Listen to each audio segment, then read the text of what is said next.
Boundaries and detachment. Tell them about Sophie.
Hi. Boundaries and detachment. Tell them about Sophie.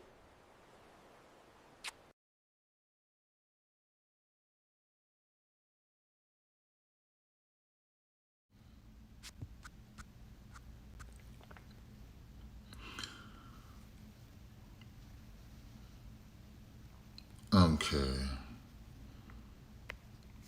All right. I want to go back here. So this is why she's hiding. Okay.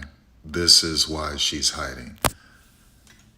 She's getting humiliated, embarrassed, and destroyed. And it's good for her. She deserves it. Based off of everything she's done, from antagonizing and provoking people to anger, to purposefully being an irritant and an antagonist, to clash chout, to become more popular, to sell shoes, to attack the trans youth, to sell some shoes. I mean, she put that out right before they were putting her shoes out, to sell some shoes. And so she's disgusting. She's absolutely disgusting. And so now she's getting destroyed. And it's not just the Mizzou pictures or the high school pictures. It's even earlier on with the Phoenix Mercury, like her rookie year. And so they're just destroying her. And so many of these are going viral. I mean, you're talking about 4.7 million views. Okay. And it's men and women. from different races.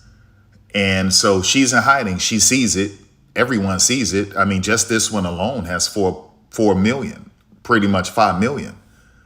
So she can't hide from it. And that's why she was nowhere to be found. That's why she was nowhere to be found. And obviously Lexi is out here selling for the setting spray. Her priorities are in the wrong place. She's an idiot. But yeah, this is what it is. Okay, this is what it is. As you could see, all the work she had done to her teeth. And obviously she lost weight, of course, but yeah, just everything. And even this, she has on makeup and she has her eyelashes done and all of that stuff. Like, so what you're seeing is someone who's fake. So she's getting on the trans community when really she's got more work done than anyone transitioning, essentially. So 0.6. So this is kind of crazy. So as you can see, this is her freshman year right here. That's her, not freshman, but rookie season with the Mercury. So that's kind of wild. Okay. And then you can clearly see how things she just morphed. And no, she didn't grow into her body. She just got work done. She got her teeth fixed. And even by her rookie year, her teeth was much better than what it was like her freshman year at college. But so just clearly, and what you see now, she has so much work done. So much. How dare you point fingers and tell someone you have something in their eye, when you have something in your eye? First, take out what's in your eye so you can see clearly to tell someone that they have something in their eye. Okay, so, and all of this was to provoke DeWanna Bonner to anger so that she can have a moment to go viral. It had nothing to do with her. That was DeWanna Bonner just simply walking away. And Caitlin Clark walking her down, chasing her down behind her, cussing at DeWanna Bonner after she violently hooked DeWanna Bonner's arm. And Sophie said, wait a second, Caitlin, let me get in on this real quick. Let me provoke this African-American woman to anger so I can go viral. And this could just play over really well with the racist white fan base and just racist white America. This is going to be great. And so she jumped in on it and provoked that African-American woman to anger, which is what the devil does. So that, she just looks like a crackhead. And like she's relishing in it, right? So this is white trash. That's what this is. And she's relishing in it, y'all. She loves it. She gets off. And the other white trash people, they get off on it too. It's just who they are, just what they are. So it just seemed, we just saw that one. Bro, where are the other ones? It was so many of them I saw. So many of them I saw. I'm not going to show this dirty hoe twerking. And I'm not showing that because she threw her nasty, dirty vagina all in the camera. Bro, if they don't start showing the ones I saw, freaking, not that one. Don't tell me. And I was the first one to ever share this. I got receipts. These people are just finding out about this. I shared this when it first happened, when she first put it out. But anyway, yeah, like, don't tell me I got to go straight up the photos because it was so many of these yesterday. We just got to keep looking. Let me see. No, we just have to keep looking. Because I'm going to find it because she deserves all of the shame, all of the hate, and it's clear. I just wonder, did they try to get rid of this stuff? Like, did they kill a lot of the posts about it? Because it was so many of them up. And they were comparing her to some dude. I don't know if he's a wrestler or something like that. I thought that was kind of wild. Yeah, to me, it's just looking like they hid them. I might have to just type in Sophie Cunningham is unattractive or Sophie Cunningham is ugly or something like that, right? So here's another one right here, but Yeah, no, I want to get to the ones. It's clear that they're out here burying that stuff. That stuff is buried, man. It was a lot of them yesterday, and like there was a lot that actually had well over 1 million, 2 million, 3 million. And you would think that those would pop up, and it's just kind of crazy. So I have no mercy for this chick. I have no mercy for that goofy chick. All of that is just fake. All of it is fake. Let me see. Photos, something like, what are we doing here?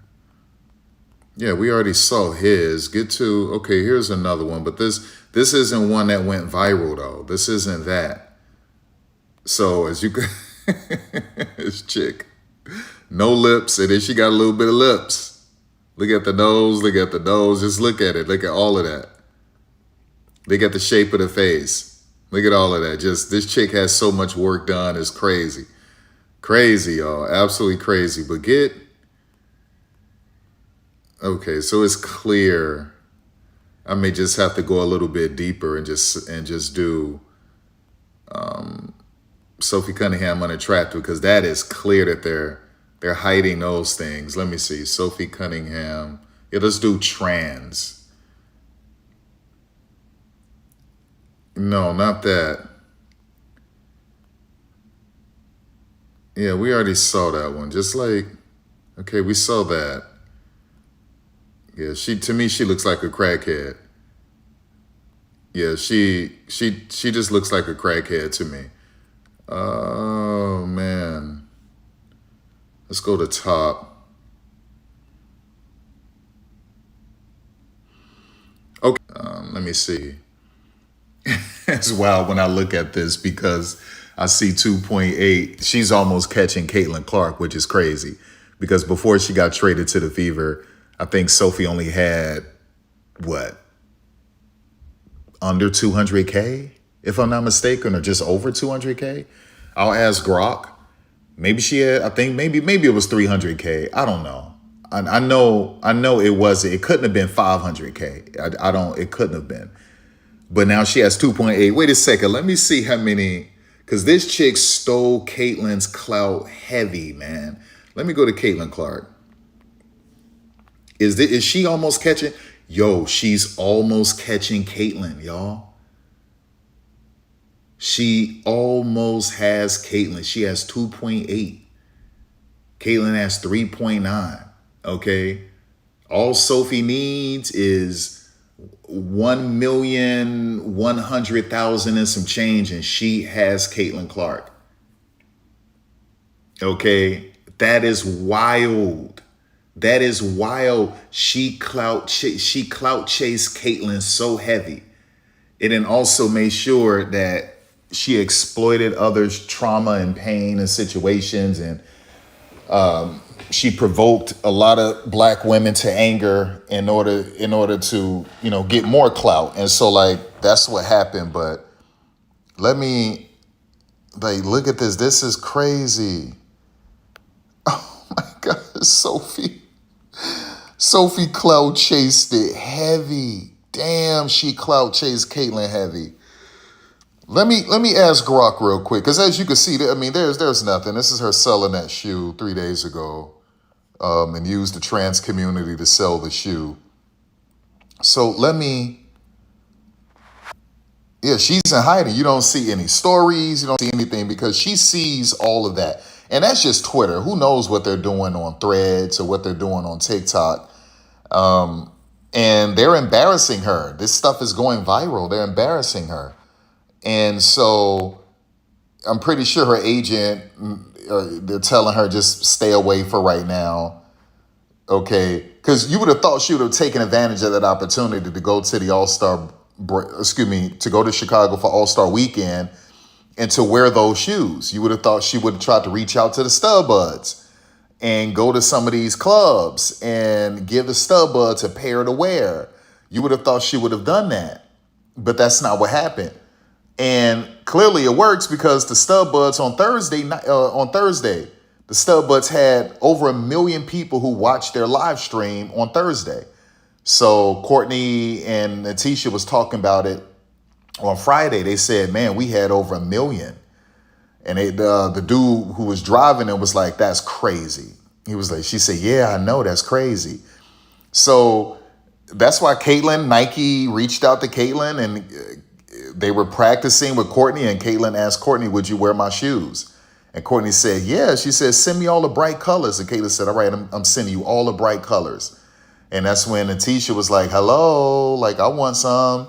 And obviously Caitlyn saw that and then brought both of them, different pairs. And like, that's what that was. So anytime someone's stream is reaching 1 million or over 1 million, then,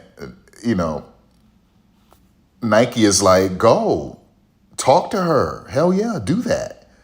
Put those shoes in their hands. Put those shoes on their feet. So you would have thought Adidas, I'm pretty sure Adidas would have liked for Sophie to do that, but Sophie is hiding.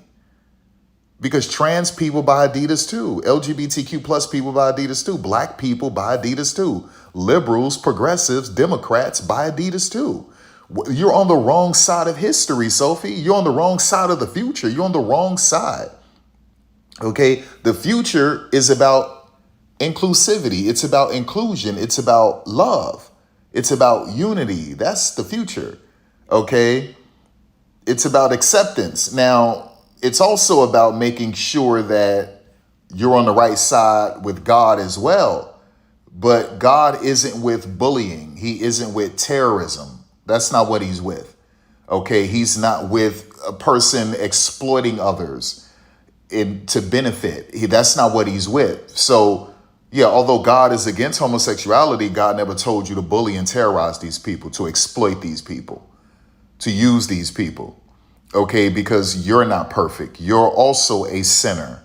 You're a terrible person. And many of these trans people, if they stood before God and let everyone see God judge them, as here's Sophie and here's a trans person. That trans person probably, the only thing that trans person probably have done wrong is maybe use some profanity and, obviously transition. And then God will show you everything Sophie did and it'll blow your mind like, oh my gosh. So this trans person she's pointing fingers at, and people who hate trans people, they're looking at it like, damn, I didn't know Sophie was filthy like that. The trans person is much cleaner than Sophie. Okay. And so it's just like, it's this one dude that, we all knew in one of my homeboys' neighborhood. And a white dude in his early 50s, his mother, Liz, she was like in her early 70s, but just total Antarctica. Like that's how lit she was. And she was wild too. I'm not gonna lie. She was kind of wild. To be in her 70s, that chick was wild. But like she was in her 70s, but she was modern. Like she knew the vernacular, she knew the culture, all of that stuff. And they were from Michigan. He was born in Chicago, but they moved to FLA from Michigan. And, he was gay. I say was because he passed away, but, he was gay. He was a gay man. Now, he had kids. He became gay. Well, he fully came out of the closet, like he said, in his 40s. So, when I met him, he was in his early 50s. But he sold weed and his mother sold pills. His mother is in her early 70s and she's selling pills. She's selling oxys, you name it. And he sold weed. But he did so much for his community. A gay man, yes, he sold weed, but he did so much for his community. This dude, him and his mother, Liz, would cook for everyone, for the whole community. For Thanksgiving, they would give gifts for Christmas. They had all kind of cookouts and what is it called? Bonfires and pit fires and in the yard, in the backyard, and people would come over and they were just really good to everyone. Now he committed suicide. He killed himself. He committed suicide. So yeah, like, and his mother passed away. But like, that's what that was. So when I used to always tell people, I used to say, man, I wonder how God is going to judge him. I'm not going to say his name. I used to tell people that, I was like, man, I wonder how God is going to judge him, because he is so good to everyone. Yeah, he's gay, but this dude has done more for people than I've seen straight people do. He's done more for people than I've seen pastors do. There's pastors who've never done what Jim has done. So sometimes I wonder, how would God judge people like that? Like, yeah, he was gay and he sold weed, but this dude was so charitable. I'm talking about this dude helped so many people, okay? And I always wonder, how would God judge people like that? Like, I wonder what God would do with this dude, because he did so much good things, so many good things. It just makes me wonder, how would God judge him on that day of judgment? So I think about stuff like that. And then I met a lot of amazing people at Jim's place. You know, I'm going to say her name, Nikki. And Nikki was the coolest white person I've ever met in my life. Female, just the coolest. It was two Nikki's. The one Nikki was, whew, the other white Nikki she was brutal. Like, I'm not saying mean. I'm saying like wicked. Okay, she was wicked. But the Nikki I'm talking about, okay, so this is called premonitions, right? Premonitions are visions or dreams you'll have, and they actually happen just the way you dreamt it. But premonitions are also warnings and signs, and you can avoid them. So when you're faced with this dream that you, in the moment, you're like, oh my gosh, I dreamed this. And it's IRL, it's in the moment, it's real time. You are able to avoid the pitfalls. You're able to avoid the situation because, you know, you've dreamt this before, so you know how to get out of that type of situation. It's almost like a warning. So I met those two Nickies in a couple dreams, but the Nikki I'm highlighting, so in my dream, and I had this dream years before I ever met her, years before I ever met Jim. Damn, I said I wasn't going to say his name. Oh my gosh. Okay, whatever. Years before I ever met Jim. And so in my dream, okay, so I had two premonitions with Nikki. So in one of the dreams, Nikki was like, oh, I'm going to show you something. And so we're in Jim's house and we're all in the living room. And I'm sitting on the couch and she pulls down her jeans and she has all of these cuts all over her thighs, all over her legs. Then she rolls up her arm sleeves and she has all of these cuts all over her arms, her wrists, her forearms, all over. And she was like, yeah, I cut myself. It's how I deal with stress and all that. I was like, wow, that was a strange dream. This is before I ever in my life met Jim or Nikki. I never seen them in my life. This is before I ever met the person who introduced me to Jim and these people, okay? So I was like, wow, like I'm communicating with God within myself. And I'm like, that was a weird dream. Like, where did that come from? It was like, wow, where did that come from? Okay. I'm not going to tell the second dream I had with her, because it was about death. And I don't want to talk about that, or potential death. But so I'm not going to bring that up. But so I was like, wow, that's weird. So anyway, I ended up meeting this person who obviously, you know, introduced me to Jim and all of these other people. It was a party. And that's how I met all of them. And so one day, Nikki had to scratch her leg. So we're in Jim's house and Nikki had to scratch her leg.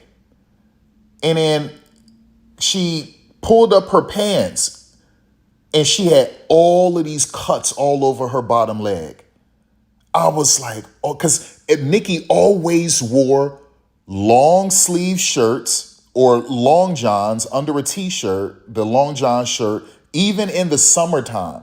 And she always had jeans or just long pants or some amazing like leggings underneath her little skater biker shorts or skater shorts. Like that's the way she was. Like you never saw her legs or anything. You never saw her arms. It was always covered, right? So that was I was like, oh my gosh. And then, one day, like she laid on my lap to go to sleep. Like, Nikki loved me. I treat everyone with love and respect. And so Nikki loved me. So, we're all just in the living room watching TV, some people on a laptop and whatever. So she laid on my lap and went to sleep. And at one point when she was asleep, her arm sleeve rolled up off of the movement she did. And I saw all the cuts on her forearm. And it just went back to that dream. And one thing I said, thank you, God. Like I'm where I'm supposed to be. Like it's clear everything in my life happened for a reason. This was purposed. Okay. Everything in my life happened. Like God wrote everything. Everything that happened in the world was planned. Okay. Because he showed me that premonition before I ever in my life met Nikki. Ever. Okay. And he showed me all of these cuts on her leg and arms. And so I never asked Nikki about it. I never wanted to go into like asking her about it. But one thing that I did say to Nikki, so Jim is throwing another party at night. Okay. And, everyone is over. Everyone is in his yard. Everyone is over having a good time. And Nikki is talking to some other white chick, little gothic white chick, and that I never seen before. And Nikki is she the coolest person. When I say cool, I mean lit. I mean, all of that lava, just her aura, just everything, her vernacular.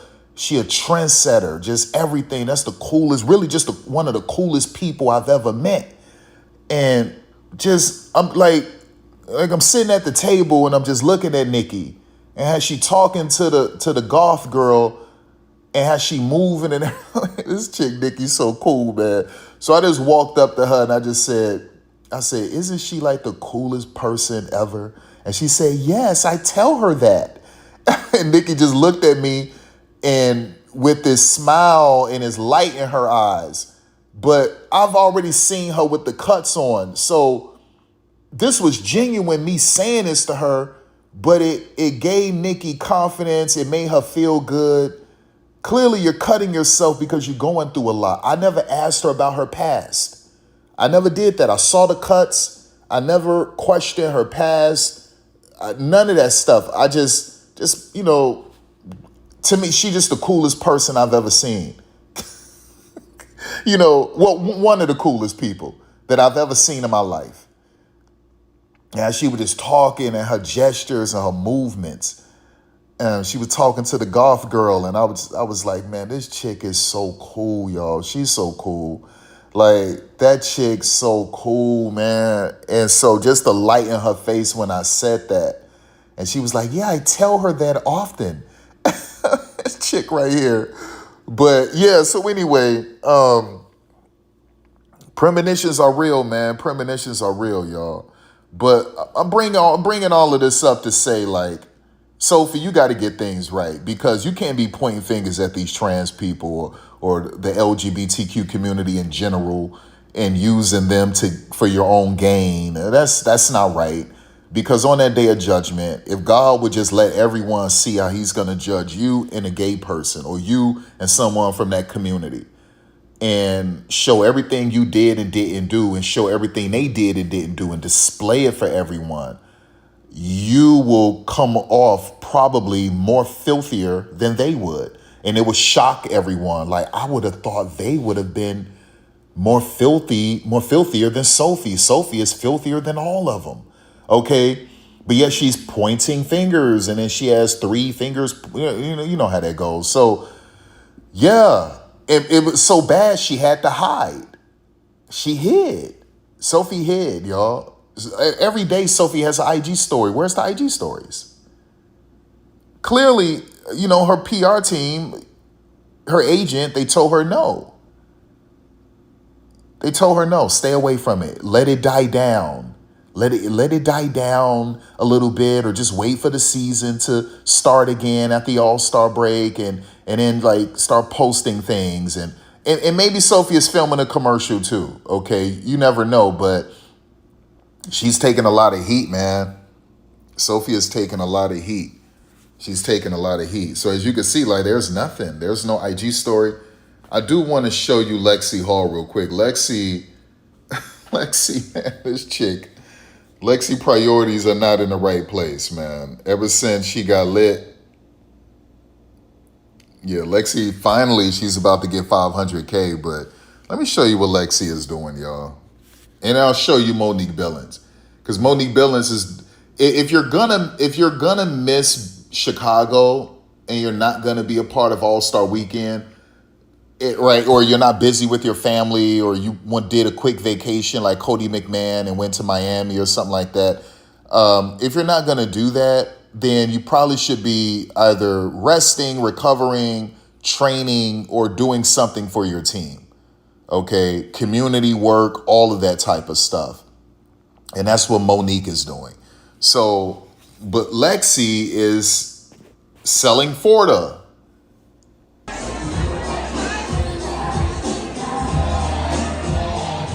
That's Lexi. And that's not the only video she had. I don't know where the other videos are. Okay, so yeah, there was another one that was up. But yeah, that's Lexi had other ones that went away. They can only be up for 24 hours. So the other ones went away.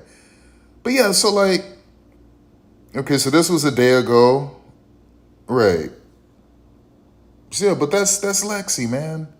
That's Lexi. Lexi is all about Forta, man. Lexi is all about Forta, y'all. All about Forta. Now, I want to show you Monique Billings. Let me show you what Monique was doing. Let's go to Monique. Okay. In Indianapolis. Hold up. Look at that, y'all. NASCAR.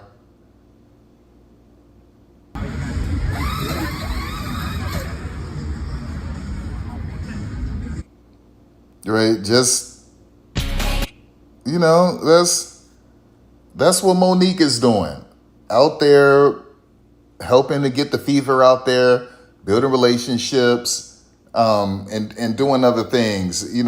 That's what Monique is doing. Like, it's levels to this. So before I get into what ESPNW put out about the fever having the greatest odds to win the WNBA finals, which is wild to say, but that's what they're saying. And I think they got the Aces, or Minnesota second, the Aces third, or Minnesota third, and the Aces second.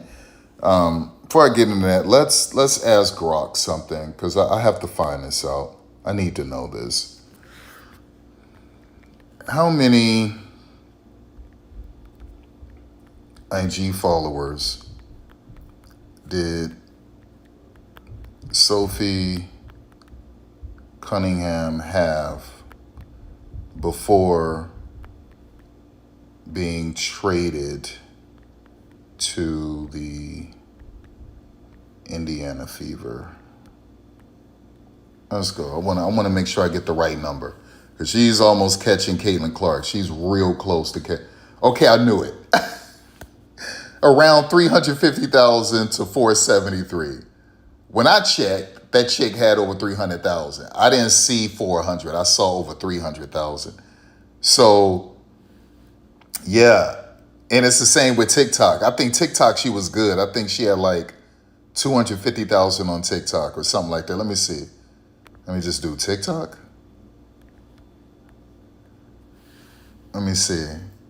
I think she had 250K. Yeah, you see, no. Sophie had like 250. So, Grok is saying 200,000. Sophie had like 250. She had like when I checked, she had like 250. Okay, she had like 250. So Grok is saying around 200,000 or fewer. I saw 250.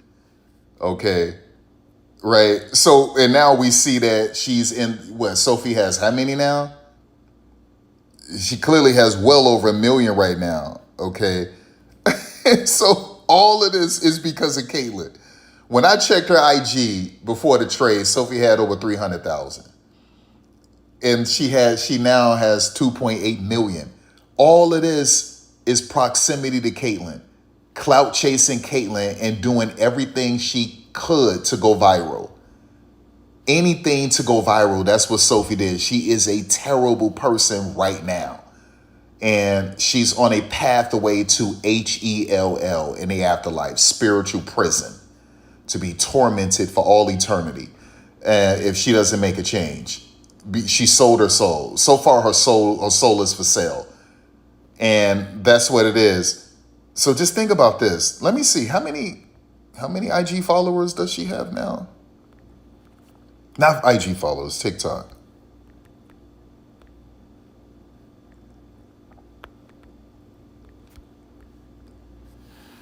Let me see. 2.9, bro. Listen to me. She got traded to the Fever last season with like 250,000 TikTok followers, and now she has 2.9 million. That's what Caitlyn did for her, y'all. Okay, that's what Caitlyn did for her. She had over 300,000 IG followers, and now she has 2.8 million. That's what clout chasing will do. This chick has stole Caitlyn's clout, and now she's essentially more popular than Caitlyn. I guess you'll find out if she's really that popular if Caitlyn goes out with an injury long term, indefinitely. And if you check the Fever games, and if Sophie could give the Fever millions of views, but we haven't really seen that. So, but yeah, this chick stole Caitlyn's clout, man. 2.9. Let me see something. How many? I think when I saw Sophie on Twitter before the trade with Caitlyn, I think Sophie was at 70,000 Twitter followers, I believe. Let me see. How many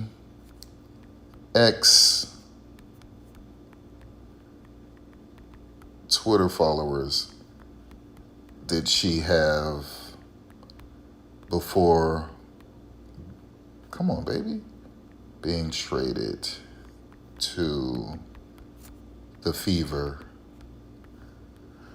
Let's see. 82,000. I thought I saw 70,000. Okay, 82,000. Around 82,000.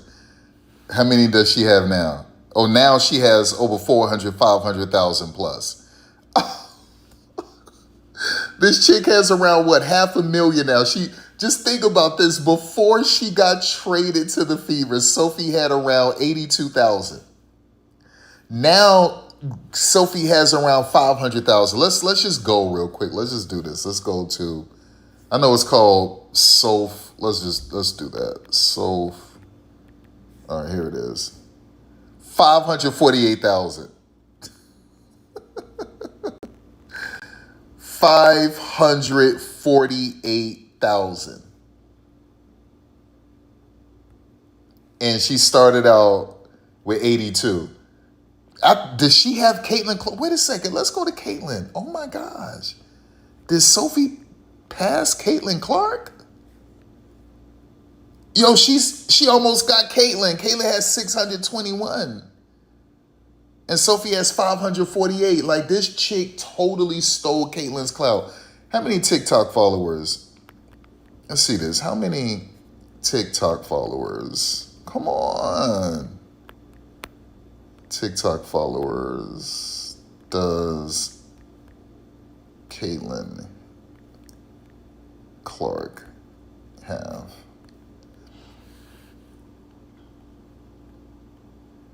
Caitlyn got 1.1. Sophie has 2.9.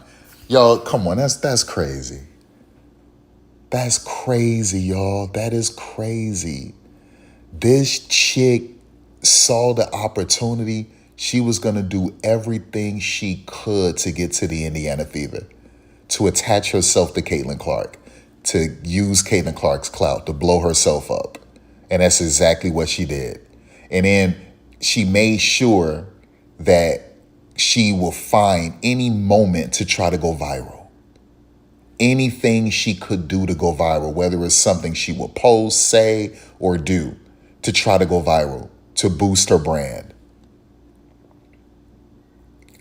I told y'all, man, like that chick sold her soul. She sold her soul, man. She's for sale. Sophie is for sale, man. And Satan uses her. She's a willing vessel, and Satan uses her to antagonize people, provoke people, to be an irritant, to troll, right? To anger people. He uses her to stir trouble.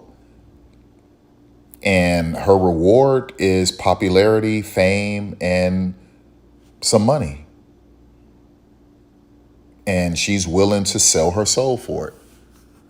And so she's been getting destroyed the last 3 days, but that's just the beginning, because you think she's going to learn? You think she's going to learn? You think her mom or her dad or grandparents are telling her, Sophie, you need to get into church more. You got baptized. I'm not seeing it. Okay, I'm not seeing it, Sophie. Like, you think, no, Sophie is just thinking about money. They're telling her, let this die down, let it die down. And then she's going to get right back at it, trying to clout chase and do whatever she can. And like, that's what it is. So I felt it was important to talk about this real quick. Dan, Caitlin, this chick is like 1.1 away from catching you on IG. She's passed you on TikTok. She's catching you on Twitter. Caitlin, that is wild. That is wild, Caitlin. Oh my gosh, that's crazy. That's crazy, y'all. That's crazy, man. That chick stole Caitlin Clark's clout. She stole Caitlin Clark's clout, y'all. Cold-blooded. And white people identify more with Sophie. Let's go back here. They identify more with Sophie because Sophie, that's so fake. I hate looking at fake Sophie. Jesus, I hate looking at fake Sophie, man. Let's go way down to the bottom so we can find the real Sophie. I hate looking at fake Sophie. Let's look at, okay, there we go. Let's look at this. Okay, so white people identify with Sophie more than with Caitlin because Caitlin is half Italian. Caitlin's mother, I believe she's 100% Italian. So Caitlin isn't like 100% pure blooded white American, who's, you can trace her family tree back to England or to Ireland or to Scotland, like that's not what it is. Okay. Now I think her dad is Irish, if I'm not mistaken. Caitlin's dad. I got to Google that again. But her mom is Italian. So Caitlin isn't like just a true white person. That's not who Caitlin is. But Sophie is. Okay. And so although white people, they love Caitlin Clark, they know Caitlin is half Italian. Okay, well, she has Italian blood. Sophie is different. She's just flat out a true white person. Period. And so when they see this white person unapologetic and they identify with it and they love it. Okay? And so she's catching on more than Caitlin Clark. And that's wild. Sophie knew this. If Sophie could just get close to Caitlin, that she would surpass. She would just drive right by Caitlyn. She would leave Caitlyn behind her, and she would be staring at Caitlyn through the rearview mirror. Sophie knew it. All she needed to do was get next to Caitlyn. Okay? All she needed to do, if she could just get next to Caitlyn, and everyone could see her personality and her fiery, spicy side. And then obviously, she would show people that she's MAGA. She's always been MAGA. That she's MAGA and that she has these racist views and all of these things. And she's these racially insensitive views. And that she is transphobe and homophobic and, a bigot in different ways. Like, then white people really gravitate towards her. And so that's what happens. So when white people look at Sophie, they see themselves. Like, that's a true white person. I'm not talking about a white person who is half Croatian or who is like Sabrina Ionescu, Romanian. And no. I'm talking about white people. These white people are half Irish, half British. Those kind of white people, right?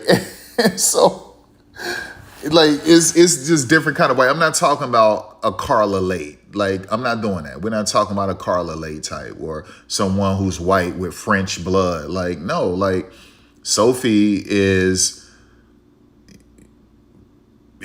probably most likely what? British and Irish or something like that. And like, that's what it is. So anyway, white people just identify with because they just see a true white person. And like, that's what that is. To me, she looked like there's some Nordic up in there, but perhaps. But to me, Sophie just looks pure white. Okay. And like, that's how I see it. So yeah, Caitlyn, let me see that again. Yeah, Caitlyn is,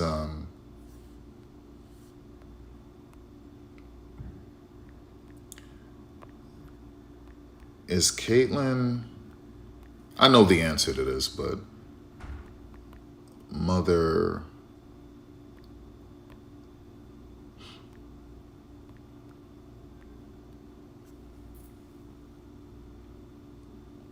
yep. Yes, Caitlin Clark's mother, Annie Nizzy Clark, is of Italian heritage. Yep. And so Caitlyn said that she has noted that she didn't inherit as many visible Italian physical traits, darker complexion or curly hair, as her brothers, resembling her paternal English side, grandmother more, but she proudly claims the heritage. Yeah. Yeah, I told you. And so I see the Italian in Caitlyn. When I look at Caitlyn, I clearly see she's part Italian. I could clearly see it. Okay, clearly see it. That's never been an issue for me, looking at Caitlyn. That's never been an issue. So, and Caitlyn straightens her hair a lot. So you got to look at Caitlyn. You got to go back to earlier days of Caitlyn when she wasn't really using a hot comb too much. You could really see the Irish come at it, Caitlyn, but she runs that curling iron on her hair all the time. But yeah, but when you look at Sophie, that's clearly a white chick. That's just clear. Okay, you look at Caitlyn, okay, she's white, but there's something in there. And then, her mother is Italian, right? And so white people see this, they know this. And Sophie she's more bolder than Caitlyn. She's more bold than Caitlyn on the issues that racist white people care about. And Sophie she's able to scratch that itch for them. And so they're gravitating towards her. And it's like, man, she's a bad ASS. Sophie said what she said. So she's bold. She's brave. She's courageous. Sophie is fearless. She doesn't care. And white people really love this because when they look at Sophie, they know that is a full-blooded white American. not mixed with Italian. Right? She doesn't have French blood in her. Okay? Like, she's not half Swedish. Like, no, that's a straight up white chick. And so, and a lot of them are flat out 1000% white people. Okay? Some of them got some Irish blood, some Scottish blood, but these are 100% pure white people. And they connect with Sophie, man. Sophie knew all she had to do was get close to Caitlyn, and it would be over with. It would be all over with. It would be over with, y'all. And this chick now is about to catch Caitlyn on Twitter. She's only a few behind Caitlyn on Twitter. She's about to catch Caitlyn on IG. And she's blown past Caitlyn on TikTok. Blown past her. It's not even close. And her shoe has already sold out.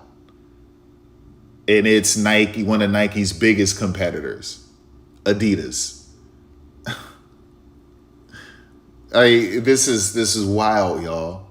And then it's blonde versus brunette.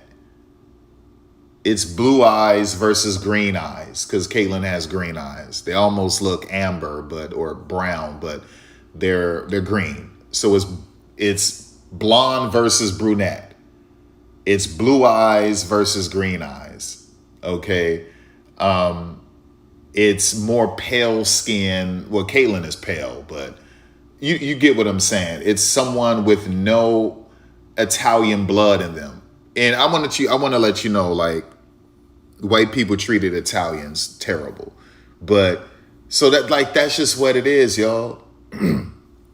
That's what it is. Sophie just connects more with them because they see themselves more in Sophie than they do Caitlin Clark. Okay. And so she's about to blow past Caitlin, y'all. And it's just wild to say that. And then that's when you'll see the true colors come out. When Sophie doesn't need Caitlyn anymore, right? Now, Sophie knows that they don't need Caitlyn on the court. I mean, they got 10 losses. That's with Caitlyn. They're undefeated without Caitlyn. They're blowing teams out without Caitlyn. They play better defense without Caitlyn. Okay, so Sophie, all of the players know that they don't need Caitlyn. Stephanie knows it. They all know it. But personally for Sophie and her brand, once Sophie blow past Caitlyn on IG and on Twitter, and her shoes are clearly outselling Caitlin Clark's shoes, Sophie's merchandise is outselling Caitlin Clark's merchandise, and then Caitlin goes out with an injury, and then the Fever games are doing just as good without Caitlin as they were with Caitlin, or even better. That's when Sophie will realize that she does not need Caitlyn at all. Meaning Sophie could leave the Fever and she can go to another team and the fans will follow her. And then that team will then be averaging over 1 million. And that's when you'll see Sophie sort of distance herself from Caitlyn, right? Show her true colors that she was just using her the whole time. And it will catch on with people, and people will begin to see like, oh, it's clear now. Damn, Sophie got what she wanted. She clearly didn't really like Caitlyn. It's clear Sophie was using Caitlyn. Look at her energy. Okay.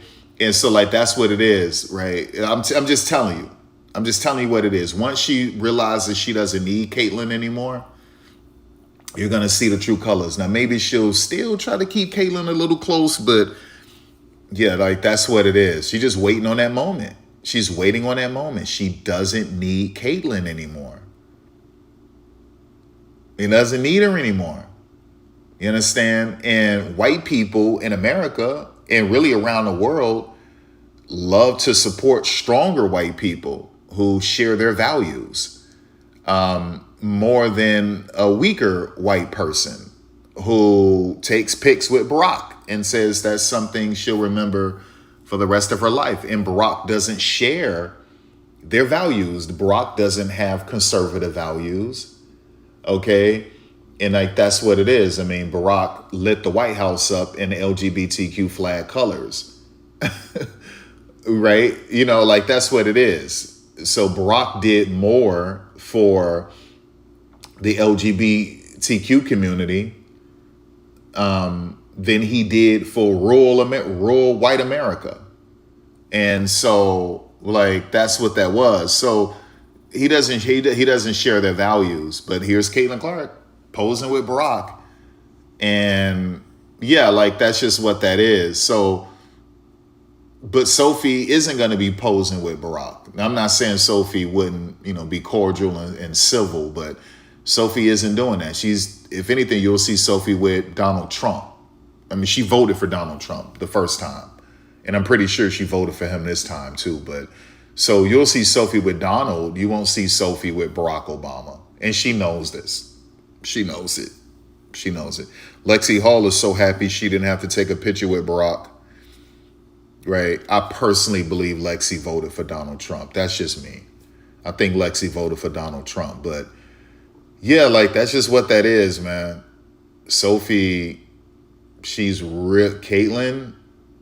Caitlin, you have a Trojan horse next to you, and you don't even realize it.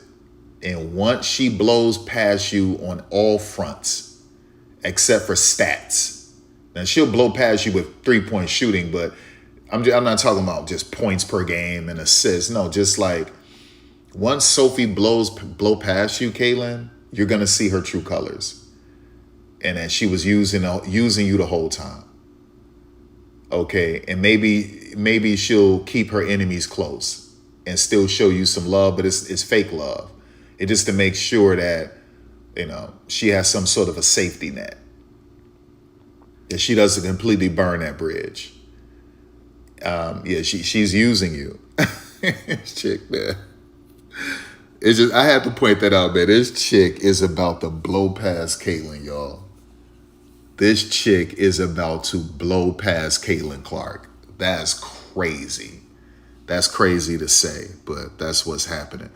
So let's get to this. Well, maybe I could find that ESPN article. It was some weird ESPN. I just wanted y'all to see that. Let me go to ESPN. It's something ESPN be doing too. It's another site of it. Maybe I should have went to ESPNW, because they're showing like the odds and they got the Fever #1.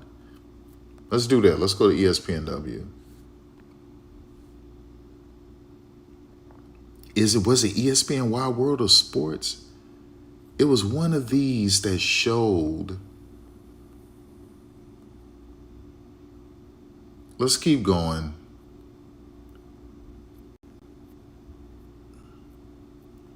I'm gonna have to ask Grok. Yeah, let me ask Grok. Let me ask Grok.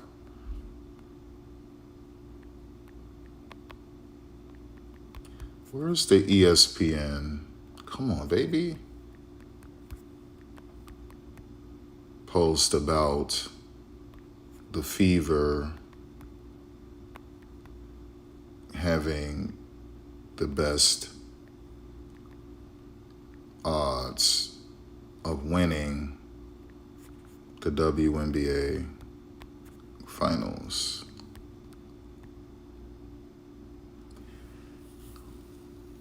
Yeah, let me check that. I just want y'all to see the percentages. I know they had. Okay, well, Grok is just showing it right here, so I don't need to do. Oh yeah, there it is. It's called ESPN Insights. So let's go. Here it is right here. Okay, so crunch time in the W. Entering the second half, ESPN Analytics has the league chasing the highest scoring team in Indiana and the reigning champs, Las Vegas, giving those two the best chances to win the title this season. So, yeah, 24%, Aces 23, Minnesota 16. I don't know how you could have Minnesota that low of a percentage when Nafisa Collier is back. That makes no sense. Okay, so Nafisa's back, and then you have Dorka Juhas, and they have pretty much their entire roster. So to me, this just makes no sense. I mean, Nafisa Collier put up 24 points and 10 rebounds in just 22 minutes in her first game back on the road.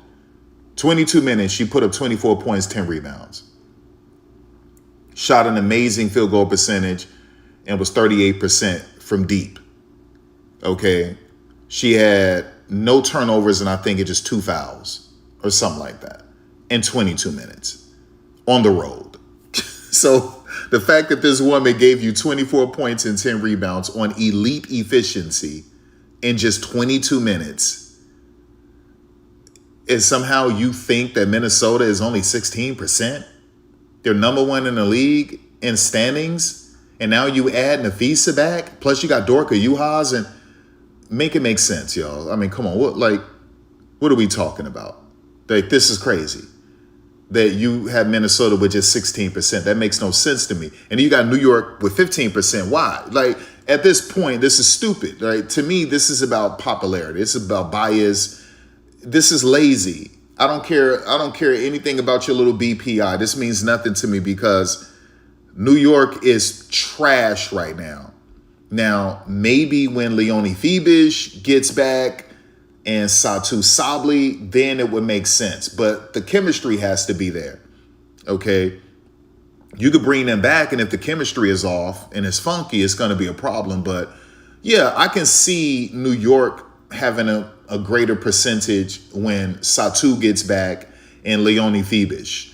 And they become more comfortable. The chemistry is a lot better. Then that would make sense. But right now, it doesn't make sense for New York, okay? And the Atlanta Dream are terrible. They just had a point where they had 7 losses in a row. Now, I know they got Bree Jones back, and it helps getting Brianna Jones back. That definitely helps, but I don't know, man.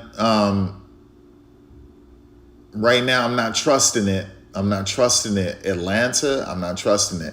So what I want to do is that I want to let's go to the app. Let me charge this. Yeah, let's go to the app. And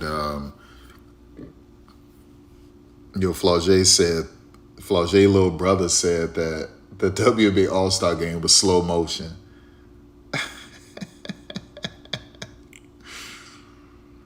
I know Juju Watkins, and it was like, damn, that game is so trash. So wait a second. So they said, so Dallas, what, excuse me? Where's Dallas? Where the hell is Dallas? Are you crazy? They don't have Dallas anywhere. That is sick. How is Atlanta supposed to be better than Dallas just because they got Bree Jones back? It's the dumbest thing. This is why ESPN sometimes they do dumb stuff. Like, this is why their mock drafts are always wrong. ESPN mock drafts are always wrong. Their power rankings to start the season, their predictions are always wrong, y'all. They always go after the obvious, typical, usual teams. And they're always wrong. Or in the draft, oh, these are the biggest names. We're gonna just say this team would draft this person because that's a big name. People, I swear, man. Really? You got Atlanta over Dallas, and AZ Fudd is freaking hot, right? Like, what? What? That makes no sense. That makes absolutely no sense. And so they got the Fever number 1 because obviously they're saying, well, it's points per game. It's points per game. Yeah, but the defense is terrible. They're they have multiple games giving up over 100 points. So now if you're saying without, okay, you factor the Fever without Caitlin, then that would make sense because they're undefeated without Caitlin. They're blowing teams out without Caitlin. They play really great defense without Caitlin. With Caitlin, they're giving up 90 plus points, 100 plus points. Without Caitlin, they're shutting teams out, essentially. And so if you're saying, well, yeah, let's put the Fever number 1 because they're leading the league in scoring with like 94, 95 points per game. and you're saying, and what if they lose Caitlin? That means the defense is going to get better. Okay, I can understand that. But if you're saying, well, no, they're number one because they're leading the league in scoring, that makes no sense because their defense is just trash. With Caitlin, it's trash. Now they had one good game recently, but normally it's just trash. So, like, this is clearly them clout chasing. This is clearly them being biased. This is some BS. And they knew you would read the article, you would pay attention to the post that they put the Fever number one. Y'all, come on, stop it. And you're saying, no. The reason is, look at all the points they're scoring. Yeah, but look how many points they're giving up. Okay, so no. Do I think the Fever could win? Yeah, because they almost did it last year without Caitlin. They almost got to the finals. I believe they would have beat Phoenix in the finals. So the team this season is obviously they have better chemistry right now. Mainly it's better without Caitlin, but they have really great chemistry. We now have freedom of movement, and they're sending the Fever to the free throw line in crazy numbers. So all of that plays a role. The Fever are obviously scoring more points than they did last season. They're much healthier, obviously, than they were last season. And Stephanie White is more comfortable with the system, adding new things to the system. And so the coaching staff is really comfortable. And because of that, they're putting up a bunch of points. Okay. But, you got to factor in defense. That's the whole point. You got to factor in defense. So do I think the Fever can win a championship this year? Sure. Absolutely. I think it's going to piss fans off. And when I say fans, I'm not talking about Fever fans. Okay. It's going to piss fans off because they don't want Caitlin Clark to win a championship. I mean, these people might end up going to a witch doctor. I'm serious. These people might go to some witch doctor and pray that the Fever don't win. It's not about Kelsey, Aaliyah, or any other. They just don't want Caitlin winning a championship. Because if that happens, then the situation will be even more insufferable. And these people their blood will be boiling because they know it's going to get worse and worse and worse in terms of making her come off as more superior than everyone else, especially black women. These people are going to troll the situation, the gifts, the memes. It's going to be disgusting. The content, the topics, it's going to be brutal, especially for black women and Angel Reese. It's going to be brutal. So and Caitlin is going to be cocky as hell, son. And Sophie, cocky as hell. And so they're trying to reach out to witch doctors to put a curse on the Fever or something. If anything, they're like, let's go to a witch doctor to put a curse on Caitlin and Sophie. Let's get them out of the way and let the Fever win. But they still don't want that because Caitlin would still get a ring. Now they could say, well, Caitlin wasn't a part of it. She wasn't a part of it. Okay. But the Caitlin Clark fans could say, yeah, but Sophie was more than Caitlin. And Caitlin still played. She played more games this season for the Fever than she did last season. So technically, if Caitlin didn't play those games, the Fever wouldn't have made the playoffs. So it's little things like that where Caitlin earned that ring, even though she didn't play in the playoffs. She earned that ring. They just don't want her winning a ring, period. But I'm not, maybe it will. Would God have Caitlin to be like Charles Barkley and Patrick Ewing of the NBA, never winning a ring? Would Caitlin go down as Dame Lillard, potentially never winning a ring, right? Is it going to be like that? Okay, so if it's going to be Charles Barkley, Patrick Ewing, Damian Lillard, never winning a ring, okay, right? But or Carmelo Anthony, never winning an NBA championship.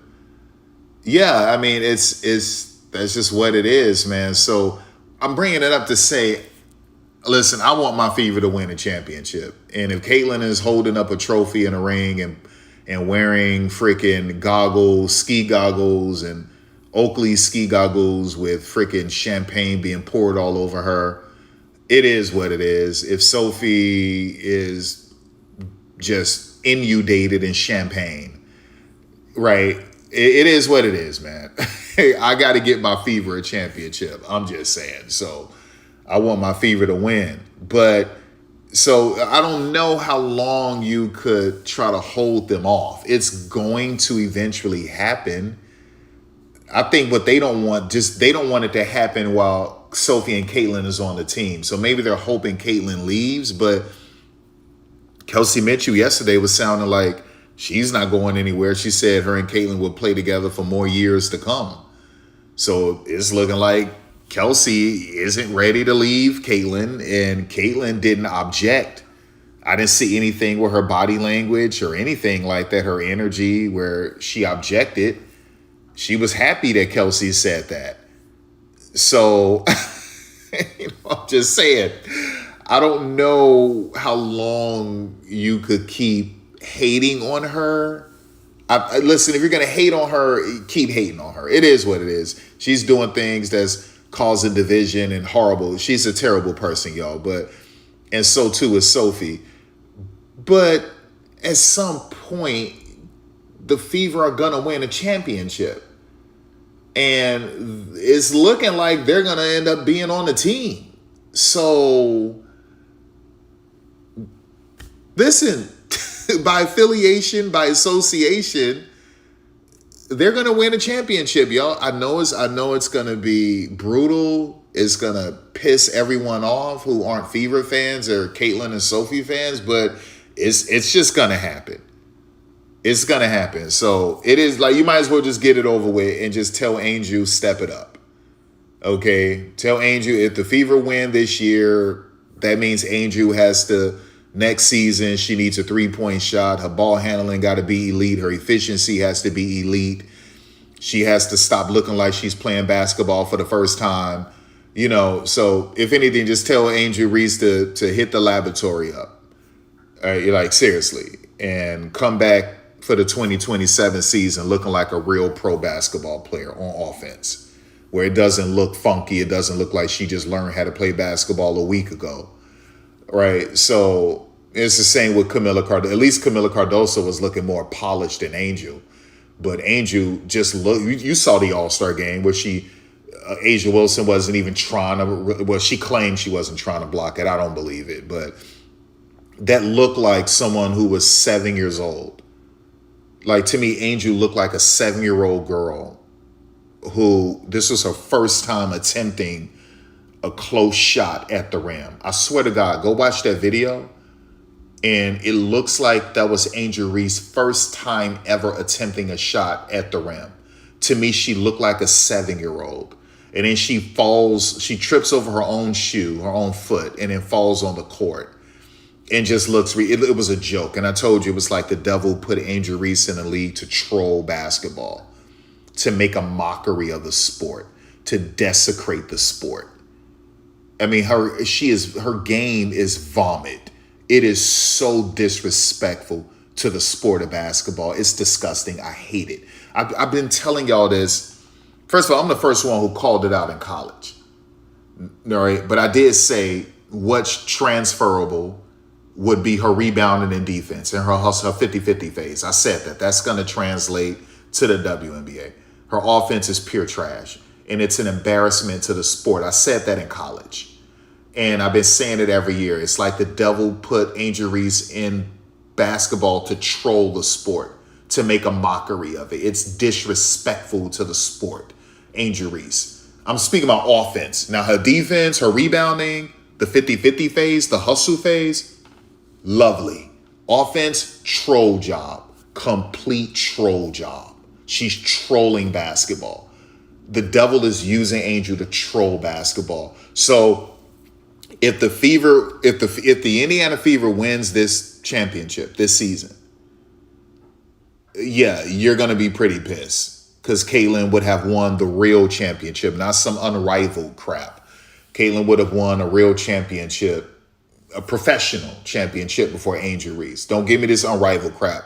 Unrivaled is trash. You see Unrivaled clout chasing the WNBA, using the WNBA's moment to bring in new fans with these little pop-up shops and coffee shops in Chicago where all of this Unrivaled decal merch and decor and everything like that. They did it last year, but yet they keep taking shots at the WNBA. They keep, every time they're always taking shots at the WNBA, Nafisa, all of them. But yet, so far the last 2 years, you're at the All-Star Weekend with your clinics and your coffee shops and your merch shops. Like, why are you clout chasing the WNBA? I thought you said, like, every time I look, you're hating on the WNBA. You are nothing without the WNBA. Your players all come from the league. You are trash, Unrivaled. And so, yeah, so really Caitlyn and her fans could flex and say, yeah, I don't count Unrivaled as a real pro league. It's a joke. And I always said it's a joke. It's a gimmick league. So I don't count that. What matters is the WNBA. And she has a WNBA championship before you do. Yeah, but I got a college one. That's great. That means a lot, but that's not pro. We're talking about pro. She has a professional, the pinnacle of women's professional league in basketball is the WNBA. It's the pinnacle. It doesn't get any higher. And now she has a WNBA championship and you don't. Don't give me this Unrivaled garbage. It's a freaking gimmick league. Don't play with me. So that's gonna really make Angel Reese fans say, Angel, you got to get in the laboratory. You got to get in the laboratory. Like, you got to stop looking like a 7-year-old on offense. Like, what are you doing? What are you doing? And to me, I don't even want to disrespect 7-year-olds. You got some 7-year-olds that look better on offense than Angel Reese. I'm going to say Angel Reese looks like a 3-year-old. A 3-4-year-old girl, man. Like, I'm not making this up. Wait a second. Like, we'll get back to the standings. I can tell you what these other teams will do. Let's find that. I'm not doing that. We're not doing that. Where's this chick, Angel Reese, man? Angel Reese. Should I do Angel Reese, Asia Wilson? Let's do Angel Reese. Maybe I should have did Angel Reese All-Star. Let's do Angel Reese, Asia Wilson, because I just want that video to pop up.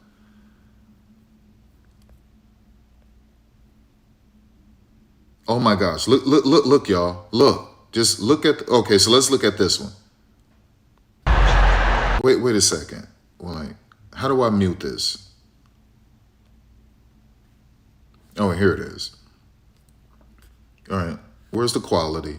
Damn, just 720p. That's it? Okay. Look at this. Look at this garbage, y'all. Look at this.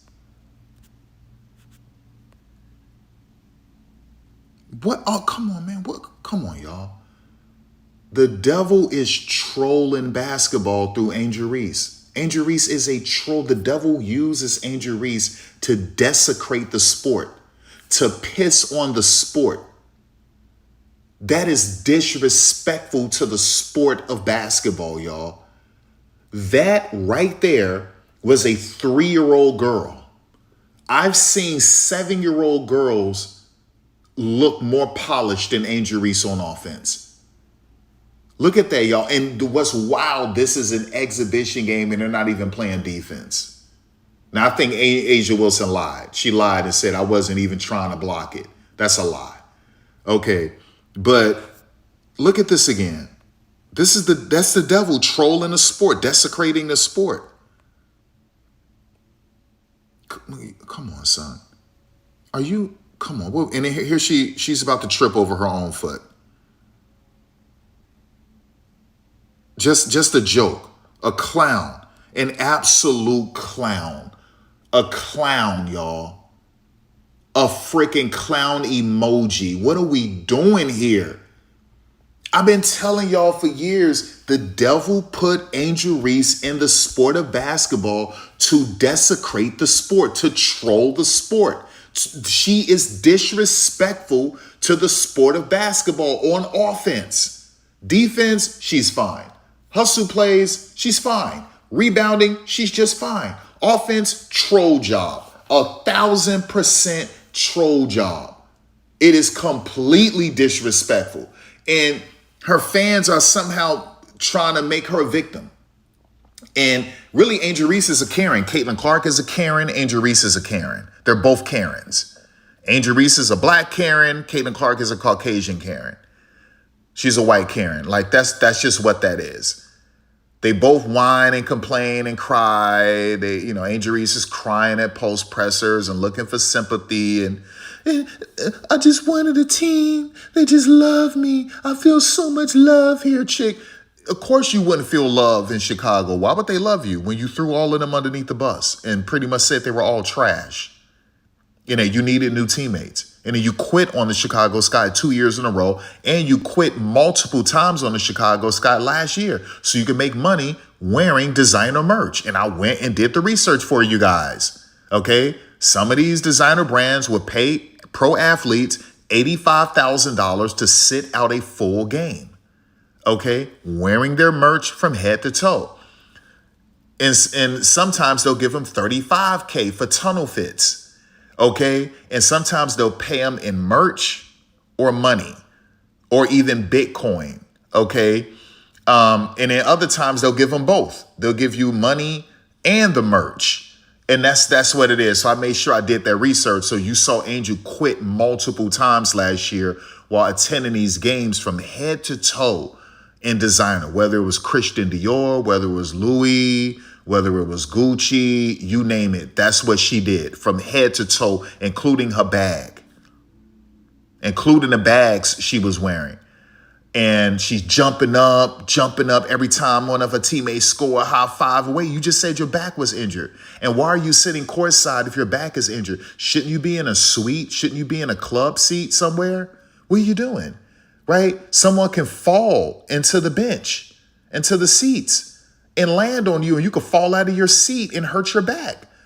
Like, come on, stop it. You had to sit next to the team, and that's why you're jumping up and standing up and moving around and bouncing and high-fiving everyone on the bench, because you need the camera to pan to you and to zoom in so they can see you from head to toe in Christian Dior. That's what it was. Okay?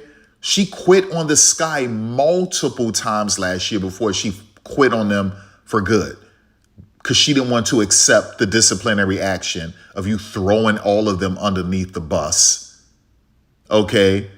And you got disciplined for the first half. Weren't going to play for the first half. She's seething, sitting on the bench. If you watch that game, seething. And you got to remember, she's going through shoot around. She's doing layup drills. She's shooting, all of that stuff. Seething. And then here comes after halftime, Angel Reese isn't playing. Her back flared up. Come on, man. And we never saw her again. And so somehow she was delusional. She thought that Chicago was just going to let that slide. Angel was talking about, this is a non-negotiable for me. Angel thought she was bigger than a program. She thought she was bigger than a Chicago Sky, than a franchise. And they said, no, you're not. No, you're not. Like, we've already been to the mountaintop and we flew off the mountain. Like, we're champions, Angel. Like, what are you doing? Like, we're not some franchise that's never been to the finals, that's never won the finals. Like, what do you think? Get out of here. You're not bigger and better than us. Are you stupid? What are you talking about? Right? We've had legends come through here. Elena Deladon, Sylvia Fowles, like Candace Parker. Like, who the hell, Kalia Copper, who trajectory is Hall. I'm not saying she's a legend, but I think Kalia Copper might make a case for the Hall of Fame. But so what I'm saying is, like, who the hell do you think you are? Courtney Vandersloot, baby. Like, what do you think? Like, we got Hall of Famers who played in a Sky uniform, straight up 1000% Hall of Famers. We've been to the finals. We've won. We won. We flew off the mountaintop. We flew and soared, Angel. We got Hall of Famers, Angel. Did you think just because, we don't have our own practice facility and somehow there's these narratives about Chicago that somehow, like, you're bigger than us? No, been there, done that. Been there, done that. You are not bigger than this franchise. And they showed her. sent that chick to ATL, and then got a bunch of beautiful face cards and lit people on the team. Okay? And she's with a bunch of dweebs and nerds. She's over there with nerdy, goofy chicks. She's over there with these nerds who somehow believe they're Matrix characters. Alicia Gray and Ryan Howard, a bunch of nerds.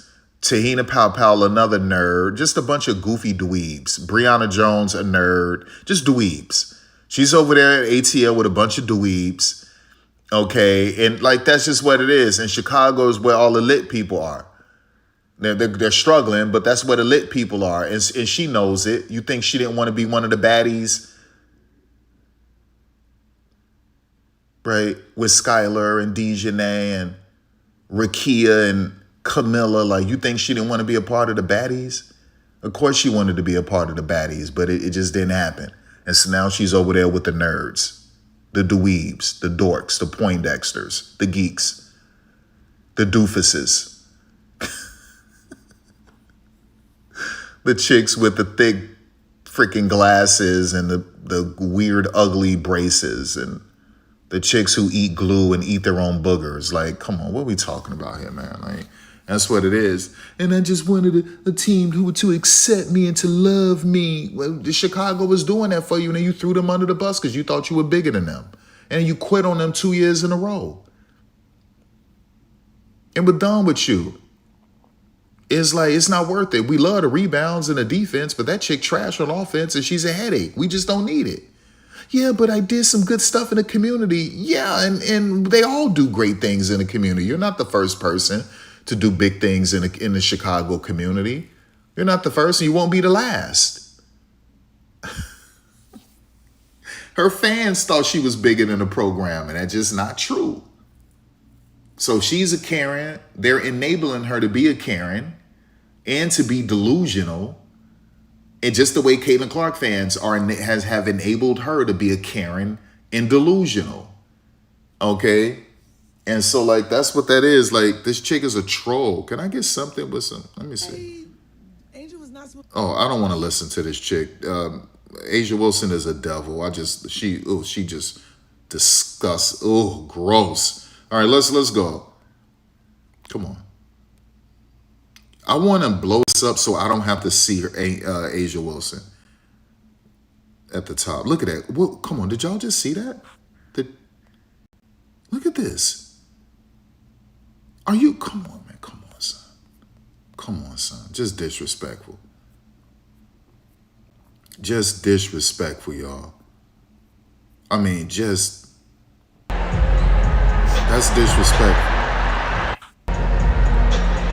That's disrespectful to the sport, y'all. That's disrespectful to the sport. Clark went for the steal on Angel Reese. Asia Wilson. Y'all. She should be sued. She should be suspended, fined. That's disrespectful. I think her fans should have said, Angel, like, that's not right, Angel. Even her fans should have said something like that. That's not right. That one, as Clark went for the steal on Angel Reese. Asia Wilson getting the ball. And then saying, hey, I wasn't even trying to there. Angel Wilson and Angel Reese hugging, laughing about it. Oh, and now Angel goes down. Oh, no, Angel goes down now. And Angel Wilson. Yeah, that's disgusting, man. A clown show, man. That's a clown show. That's a whole clown show. And if her fans had any integrity, they would call that out. They would call that out, right? So Angel Reese fans are just as bad as Caitlin Clark fans, okay? They enable that BS. You know, they enable that BS, and then they keep playing this victim role with her. She's a Karen. She's a 1,000% Karen. And she knows she's a Karen, okay? So, like, yeah, just the devil, man. But anyway, so when I look at this, who has the best chance to win the WNBA Finals? Okay, well, we have to factor in health. So that's number one. Okay, so let's include health. So health has to be there, a healthy roster. That's number one. Number two, defense, because right now the league is averaging, I think, 93 points per game. That's the average in the league, I believe, 93. So, yeah, like someone has to play defense. Some team has to play defense. So it's going to be about health, the healthiest team, the team who has a top 5 defense in a league. And then it's going to be about system, right? Because everyone is doing good with scoring, well, most teams, but the Fever, they're the best, but it's got to be about health, defense, and then a system, okay? And then you got to include depth. You may look at the Fever's depth and say that's bad depth, but I mean, it doesn't matter because Stephanie White, it's her system where the depth is, the system makes the depth elite. So, you have to look at that. But I would say, looking at this, it's got to be health. So you got to think about that.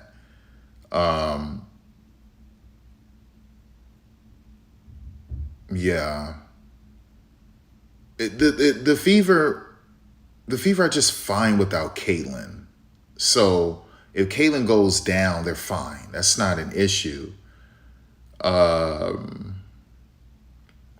Yeah. So yeah, it's Stephanie's system. I'm trying to see. I can see the Fever winning the championship. I'm just concerned with their defense.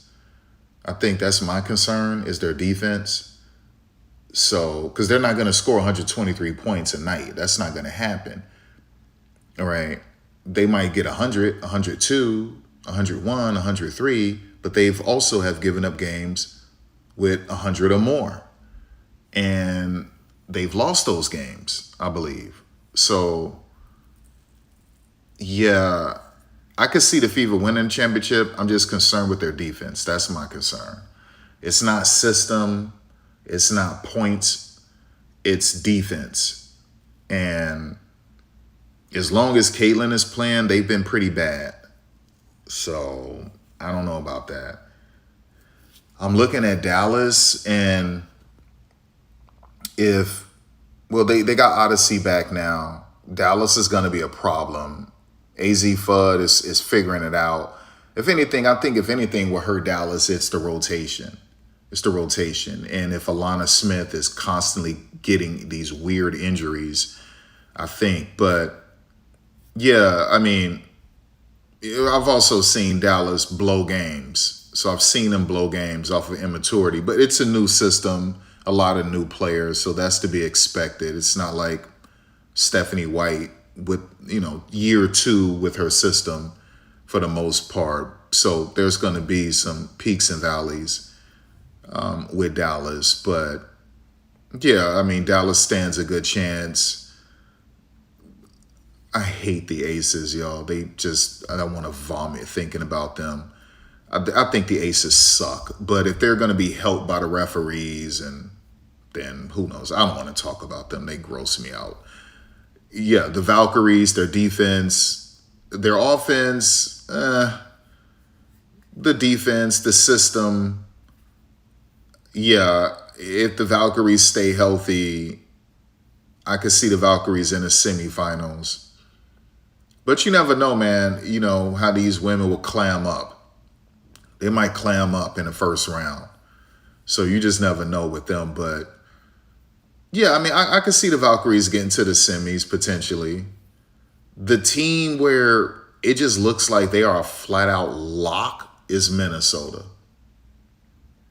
Okay. And yeah, to me, it just looks like a flat out lock, Minnesota. And I have to say this, if this is Kathy Engelbert's last year as the commissioner, I think Minnesota is going to win a championship, and they're going to rub it in Kathy's face. Damn, that's wild. Kathy had to hand the trophy over to, or the finals MVP trophy over to Nafisa Collier, who is the reason why Kathy got fired, because she started all of those baseless, unfounded allegations against Kathy. So I think it might go down like that. Kathy's last year. Kathy doesn't sound like she wants to quit, but Kathy's last year, handing that finals MVP trophy over to Nafisa is crazy. Crazy, right? So to me, the team that looks like they could win it all is Minnesota to me right now. If everyone stays healthy, it's to me, it looks like Minnesota, but you never know how God will judge Minnesota. I got love. I mean, I got love for the Valkyries. I just don't like Natalie Nakase anymore, only because how she mistreat players, because she's cold-blooded. She's almost a sociopath. So she has no feelings for these women she cuts, and how she just cuts them like that. It's pretty brutal. So she pisses me off. But yeah, the defense is there. They do good work on offense. They have really good chemistry. They can be kind of funky, and it's off sometimes. And sometimes their judgment is a bit wayward on the court. But yeah, I'm not completely sold on the Valkyries. I'm sold, like, I love their defense. I'm just not completely sold on the Valkyries. I hate talking about the Aces, y'all. They piss me off. It's a devil run franchise from top to bottom. And they gross me out. And they get all of that assistance from the referees. So it's disgusting. I don't like talking about them. They gross me out. But, it wouldn't shock me if Nalissa Smith did everything in her power to get the last laugh like she did last year. She got the last laugh on the Indiana Fever. So, and all the Caitlin Clark fans who wanted her gone for the Fever and were trying to clown her in Dallas. And then she's the reason why they beat the Fever, because she tortured Natasha Howard. And then she got the last laugh. So with this Dejanay Carrington stuff, and everyone is clowning Nalissa, and Nalissa deserves it. But Nalissa might decide to say, oh yeah, watch this, I'm going to get the last laugh. And so if the Aces win one again, I mean, Nalissa's just clowning people at that point. Okay, now that emboldens her to be even more sinful, but she might do everything she could to get the last laugh, and even might sneak and try to get finals MVP, to really shove it in Dejanay Carrington's face and everyone else's face. But Chicago is going to get Dejanay back, and she's already been training and doing threes.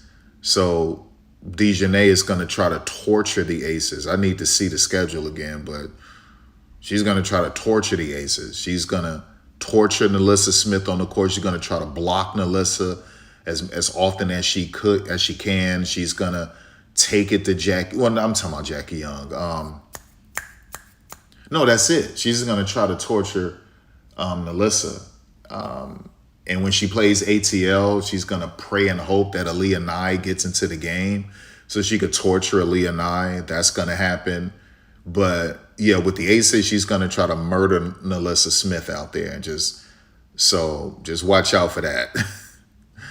Chicago could still get the 8th seed.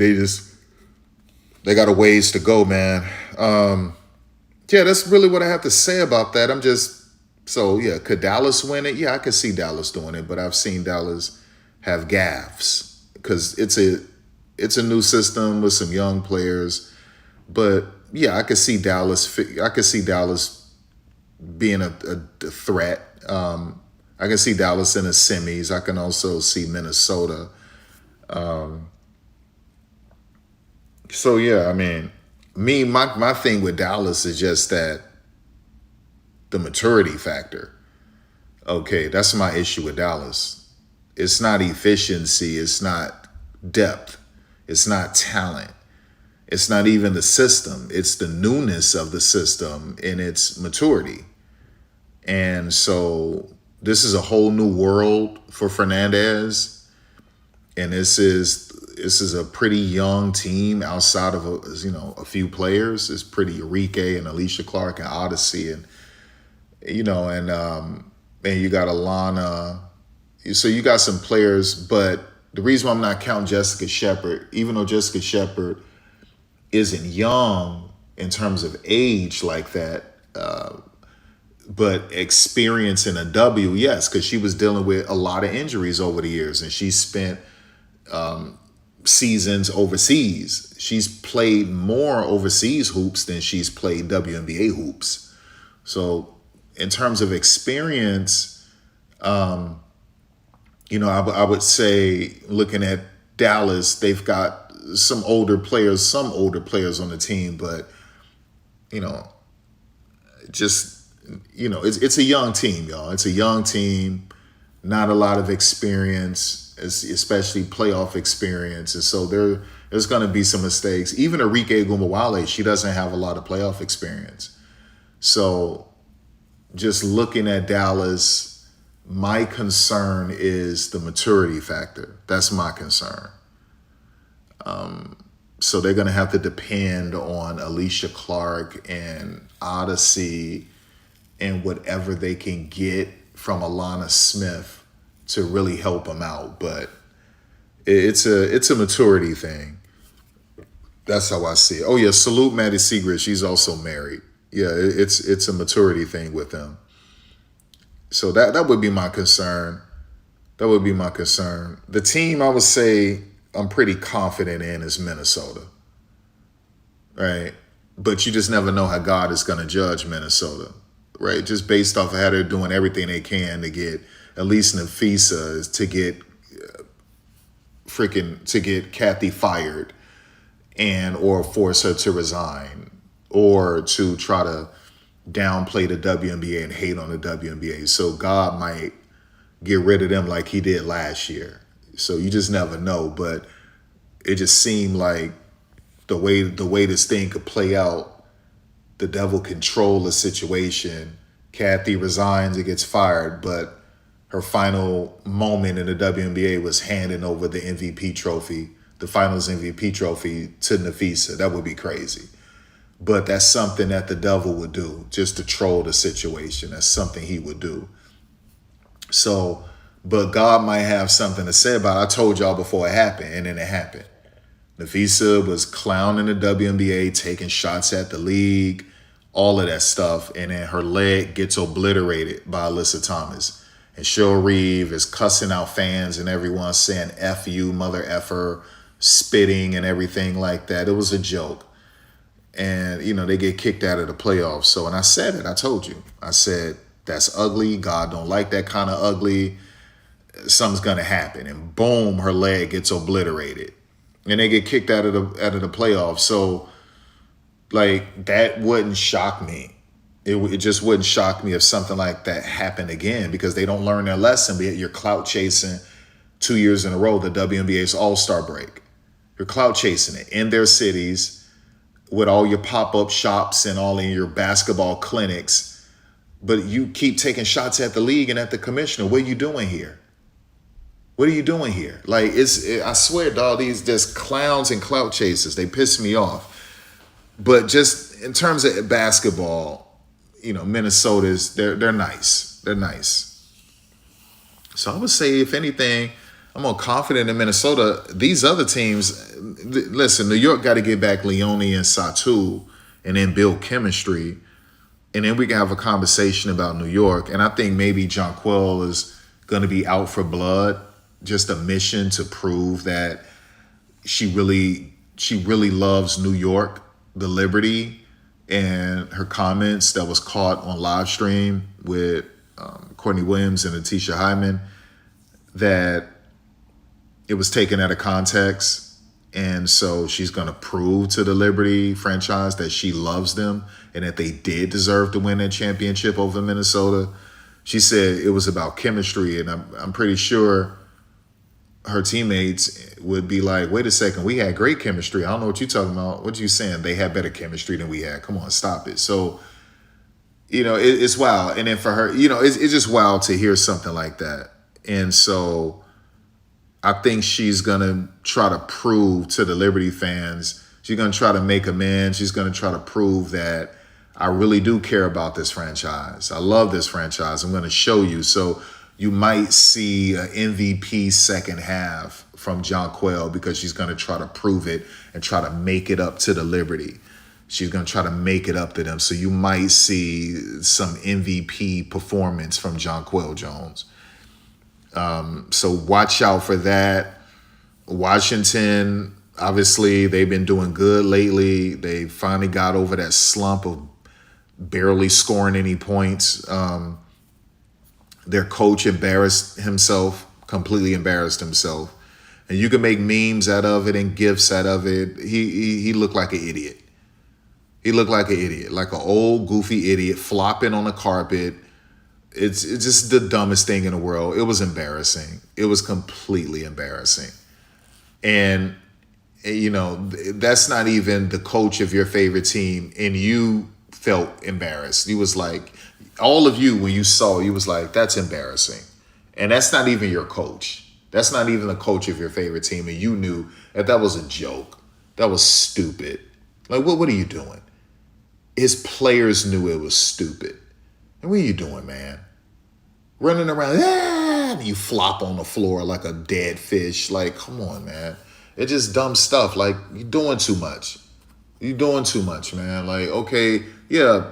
If anything, I would have liked for you to just run in the room with all of the coaches with super soakers. You ran in there with a super soaker, spraying the women and like something like that. And like, oh my gosh, and you okay? And then you sprayed yourself with the super soaker, like. Or you handed the super soaker to Lauren Betts or a Kiki and let them spray you. You're like, yeah, okay, that's great. But you running around and then flop on the floor and start squirming like a dead fish. Like, what are we doing here? It's just dumb. It's stupid. Oh my gosh. Okay, so anyway. But yeah, the AAA offense is working. Right now, they're doing good. I told you they're just too talented. The team is too talented to be losing games like that. I don't care that they're young. They're just extremely talented. And when you have that much talent, okay, so you can look at the roster. When you have this much talent, you're going to win games. And then Sidney is a good coach. Now, I think his rotations are kind of trash sometimes. He should play players, and those players sometimes he doesn't play, and then they lose those games because he wouldn't play those players. So he's stubborn and with his rotation and minute allocation, and sometimes it hurts him. But if you're just looking at talent, I mean, this team is just loaded with talent, completely loaded. And so it's not surprising to see them winning. Like I told you, they were going to be fighting for the 7th or 8th seed because they're just too talented. It's just too much talent. And then, like I say, you look at Phoenix. I told you, you would see Phoenix Portland with 7, 8, 9, like I told y'all. And because of constraints-led approach, CLA, it's an anomaly for women's basketball anywhere in the world. Now, individually, it's not. You have women who use the methodology, they train using the CLA methodology individually. But as a team, it's never been used for an entire team. It's never been, not in the history of women's basketball, never. And so it's an anomaly. And when you're facing an anomaly, you're going to lose some of those games. Or if you win, the team is going to be a tough out. It's going to be a nightclub fight. Okay, it's going to be on some tooth and nail stuff because it's an anomaly. So, yeah. So, like I told you, they will be flirting 7, 8, 9. 9 doesn't get you in, but it's pretty impressive for Portland. So I said they'll be flirting with 7, 8, 9, and that's what you see. Toronto, I don't like Sandy. I think I know she's a closeted racist. So if anything, she's super happy about the All-Star break because it took a lot of heat off of her. But Sandy always gets her team into the playoffs, always. And so she's not going to give up. Well, pretty much always. But yeah, she's not going to give up. She has a great record, a great playoff record. She'll find a way to get the team in the playoffs. I just don't know if that's possible this season. But that really depends on how selfish Marina Mabrey wants to be, if she's going to shoot him out of games, and how selfish Brittany Sykes wants to be. So that's what it's about. It's about selfish or selfless. It's about selfish or selfless. And like, that's what that is. And so will we see Toronto, will we see Marina selfish or selfless? Will we see Brittany Sykes selfish or selfless? Because those are the two players who are selfish. Everyone else, they're going to do whatever they can for their team to win. Yeah, you might see Izzy get a little greedy every now and again, but for the most part, they're going to do whatever they can to win. You have two women who are vain, selfish players. Brittany Sykes and Marine Johannes. So those are the two you have to worry about. And, you know, Marina is very streaky. Some games she's on, and then she'll have multiple games where she's cold as Antarctica. And so you got to worry about things like that. I mean, you just do. You got to consider that. So, yeah, that's my issue with Toronto is really Marina and Brittany Sykes. Selfishness. And then streaky as hell, super streaky. If they're cold, and they're cold for multiple games, and they'll shoot you out of games. So that's my issue. And you know who else is happy for All-Star break? Tammy Fagbenle, because it took a lot of heat off of her. Tammy Fagbenle showed she's one of them little racist Nigerian chicks, one of them Nigerian chicks who doesn't care about Black Americans. And that's what it is. Somehow they think they're better than Black Americans. And if that was the case, what are you doing over here in America? How come you couldn't keep your excellence, your Black excellence, your African, Nigerian, Black excellence in Nigeria? What are you doing in the States? What are you doing? Like, what are you doing over here? Okay, why did your family immigrate to London, to England? How come your family just couldn't stay in Nigeria since you're so great and you're so excellent? Okay, like, what are you doing over here taking this money? How come you just couldn't stay over in the Euro League and make that money over there? Okay, right? It's like, it's simple stuff like that. But then, you know, you're making all of this money in a league Black Americans built, in a country that was built off of Black Americans. Okay. Hell, even affirmative action, like, you're reaping the benefits of what Black Americans did. They bled and died for this stuff. And even just the league was built off of Black women, sprinkled in with some really good white women. And you're taking a side of some foreign chick from Australia who used the phrase that is racially insensitive, and Aboriginal people in Australia was on Threads saying, we've been telling them for years that that's racist. They didn't care. So they generalized and said, no, we use this for everyone. But it all started using it against the Aboriginal people.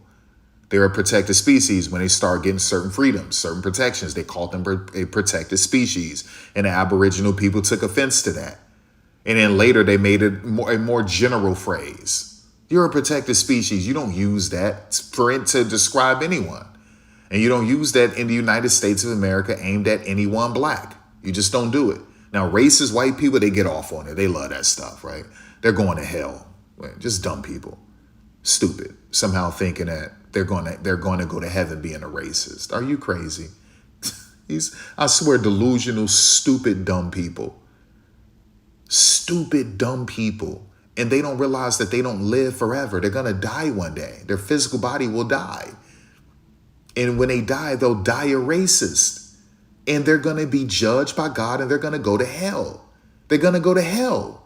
These are stupid people. They think that they could be racist and enjoy hurting people in whatever way they can and somehow go to heaven. Are you crazy? You're going to burn in hell. It's a fact. You stupid people. You stupid, dumb people. In their minds, they think that their bodies won't die one day. Your body will die. And you will have to enter the spiritual realm, your soul. And you're going to go to one or two places. You're either going to go to paradise or you're going to go to spiritual prison. And you people will go to spiritual prison. And when you go to this prison, let me break it down for you real quick. There is no water. There is no commissary. There is no visitation. There's no phone calls. You don't get to go to sleep. You don't get breakfast, lunch, or dinner. Okay? You are being thoroughly and severely punished. There is no sleep. There is no water. There's none of that. Okay? You are being severely punished. Period. So you need to get out of your little fantasy world, your little la-la land. You need to get out of that thinking that, hey, I can hate black people and non-white people and I can troll them and be mean to them and cruel and rude and all of these things. And in some cases, hang them. Innocent black people somehow being hanged in the South. Come on, stop it. Like, we can do all of these crazy things and we could applaud Sandy Brondello saying protected species and all of these things and giggle and laugh and chuckle and smirk and tongue in cheek and all of this stuff. And somehow I'm going to go to heaven. No, you will burn in hell. It's a fact. You stupid person. You stupid white people. You stupid white people. Oh my gosh, I could be a racist and still go to heaven. You stupid white people. You stupid white people. You're stupid white people. You stupid white people. Oh my gosh. Like, do they not know that their body will die one day? Do they not know that? Do they not know that their body will die one day? Oh my gosh, y'all. Oh my goodness. Y'all listen, that's what I got to say, but I'm out of here, man. Kelsey Plum getting back. Let's see what happens. Cameron Brink, boom. Let's see what happens with the Sparks. Can they fight and get the 7th or 8th spot? Is it possible Phoenix can turn this around? It's difficult when Nogic bails on you. So that's not going to be easy. And then you have no bigs that anyone fears. Well, maybe Natasha Mack can help you out a little bit. But yeah, I don't know. Chicago, that's a lot of losses, man. That's a lot of losses. That's not what you anticipated. You built the team to win a championship this year. Injuries caught you, and your coach sometimes does silly things, poor game management sometimes. So, and you get Dejanay back, which is good. Maybe Skylar comes back, and we'll see where it goes. But and these players got to be more efficient. I mean, we're seeing some of these women just bricking left and right, clanking left and right. And so, yeah, there's that. I'm starting to see more people say clank, right? But anyway, trendsetter. So yeah, like that's what it is. I try to create new vernacular all of the time. So I've been saying clank for like 6 years or something. I told people one day people would say clank, and now people are saying clank. I just thought brick is kind of dated. I think brick isn't. I think brick is still nice, but I think it's a little bit antiquated. So we got to come up with new things. So I like to say clank. I'll still say brick, but I like to say clank. So yeah, like it's possible Chicago could turn it around. They just got to make sure Skylar is there and Dejanay, and they need to be more efficient, and Tyler needs to finally manage games properly. Boom, Chicago could go on some amazing winning streaks and find themselves with the 8th seed. So, and then once you're in the playoffs, anything's possible, right? Connecticut is essentially dead in the water. Okay. They would have to go 22-22 and somehow sneak that 8th seed, or 24-20. And so that's clearly probably not going to happen unless there's a miracle and God is assisting them to sneak in there. They would, like, seriously, I mean, they would have to go 24-20 or 22-22. Seriously. So yeah, looks like they'll be getting Hannah Hidalgo or Juju, and that means Juju or Hannah will be going to Houston.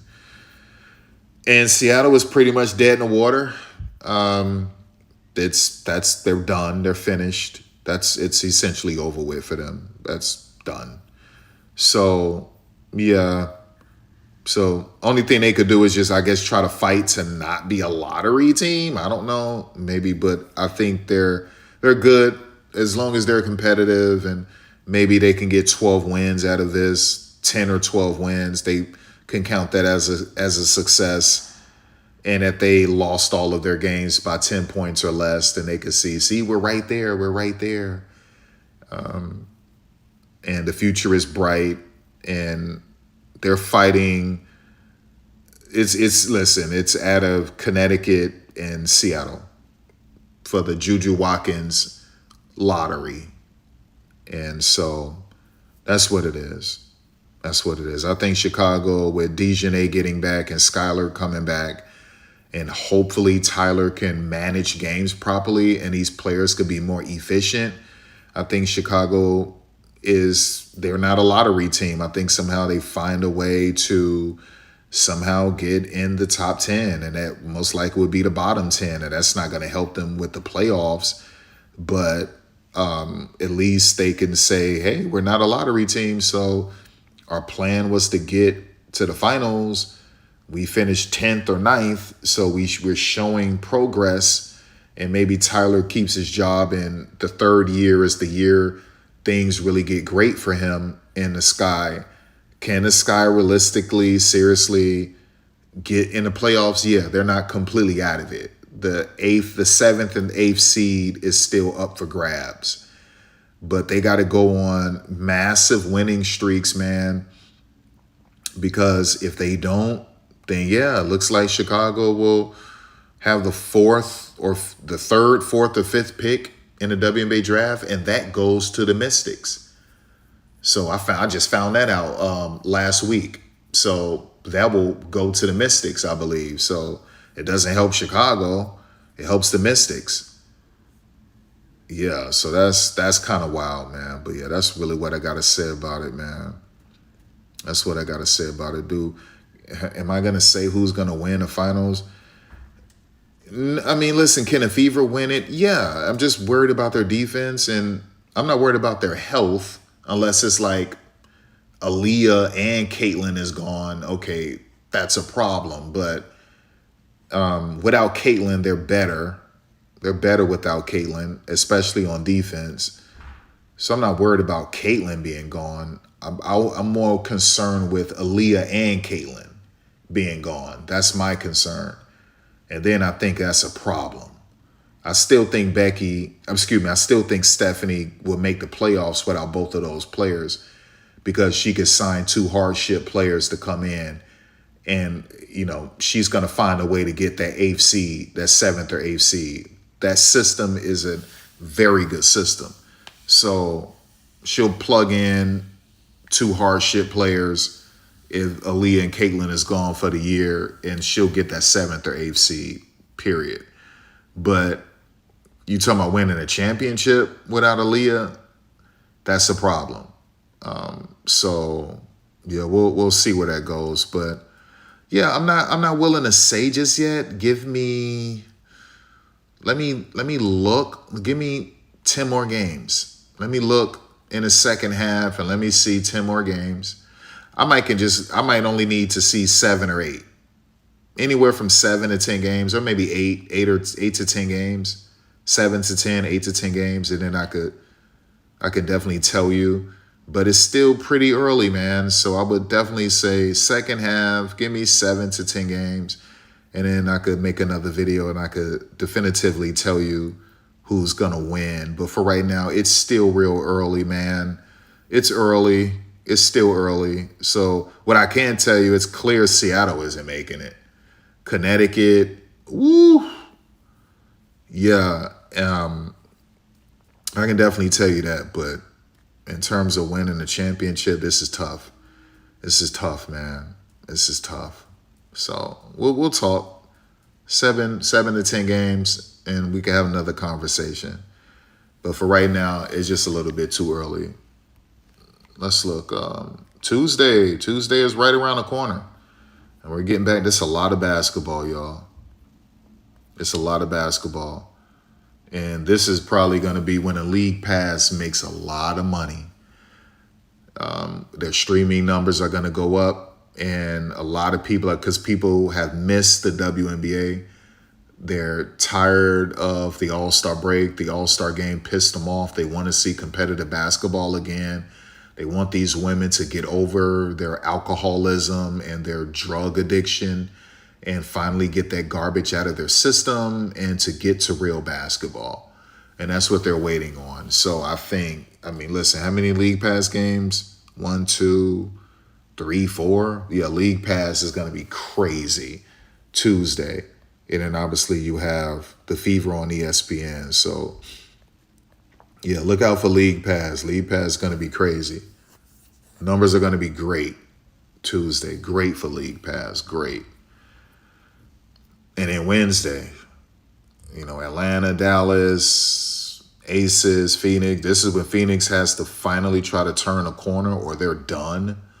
You talking about 19 losses? 19? You are done, man. You are essentially done if you're running around here with 19 losses. Like, that's almost the end because there's only 44 games. So, yeah. Yeah, you're in trouble. You're in trouble. So,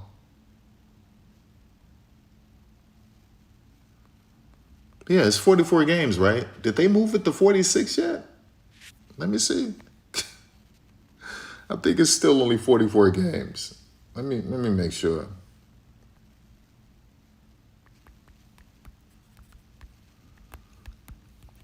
I think it's just still 44 games.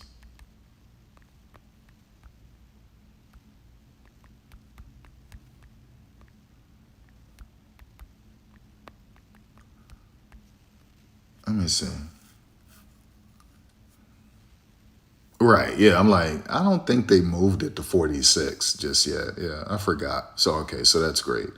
Yeah, so, the margin for error is, Phoenix, what are we doing? You get 19 losses. Seriously, that's life-threatening. That's life-threatening. You might want to, and it's a home game. You have to win that game. Nationally televised game. You can't afford 19 losses, man. You need to start. Phoenix has to figure out a winning streak or they're kind of dead, man. They're kind of dead. So, yeah, I'm not worried about that game, Dallas and Atlanta. It's going to be a competitive game. By Wednesday, Paige should have that liquor out of her and all of them, the Wings players and the ATO players, that liquor and that hookah smoke and that weed. That weed won't leave them because 30 days, but at least the alcohol and a hookah smoke will leave them, and they would have gotten rest and got that partying out of their system. And so these should be 2 good games. I think these games are going to look funky, only because the hookah smoke and weed and alcohol is still in their system at this point. Right? You can't fully recover like that. Yeah, you had Sunday off, but you were still recovering. It wouldn't shock me if these chicks were still taking shots Sunday today. So that wouldn't shock me. And then you got Monday. Yeah, I think these games are going to look ugly, probably except for the fever, right? Seattle, their players were getting drunk as hell, acting like idiots. I think Minnesota is pretty safe outside of Courtney and Nafisa and yeah, I would say Minnesota is pretty safe. Wasn't a lot of women getting drunk. Toronto, I would say Toronto is pretty safe outside of Marina and a couple others.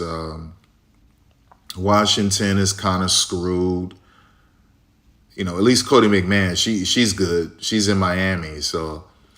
But yeah, I would say Washington, they're kind of screwed a little bit. So we'll see with them. Connecticut is okay. We didn't see anything from Sinai Rivers, or I would say Connecticut can say that they're pretty safe.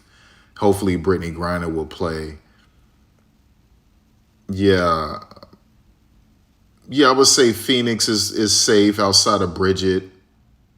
And obviously they lost Sarah Ashley, but Aces are pretty screwed except for like Chelsea Gray and those that didn't really make it. But yeah, they're kind of screwed, but we'll see what happens. Phoenix is without Sarah Ashley. I mean, Sarah did so much for them. That's going to be tough, but yeah, I mean, they're still going to have that crap in their system, the Aces, but we'll see what happens.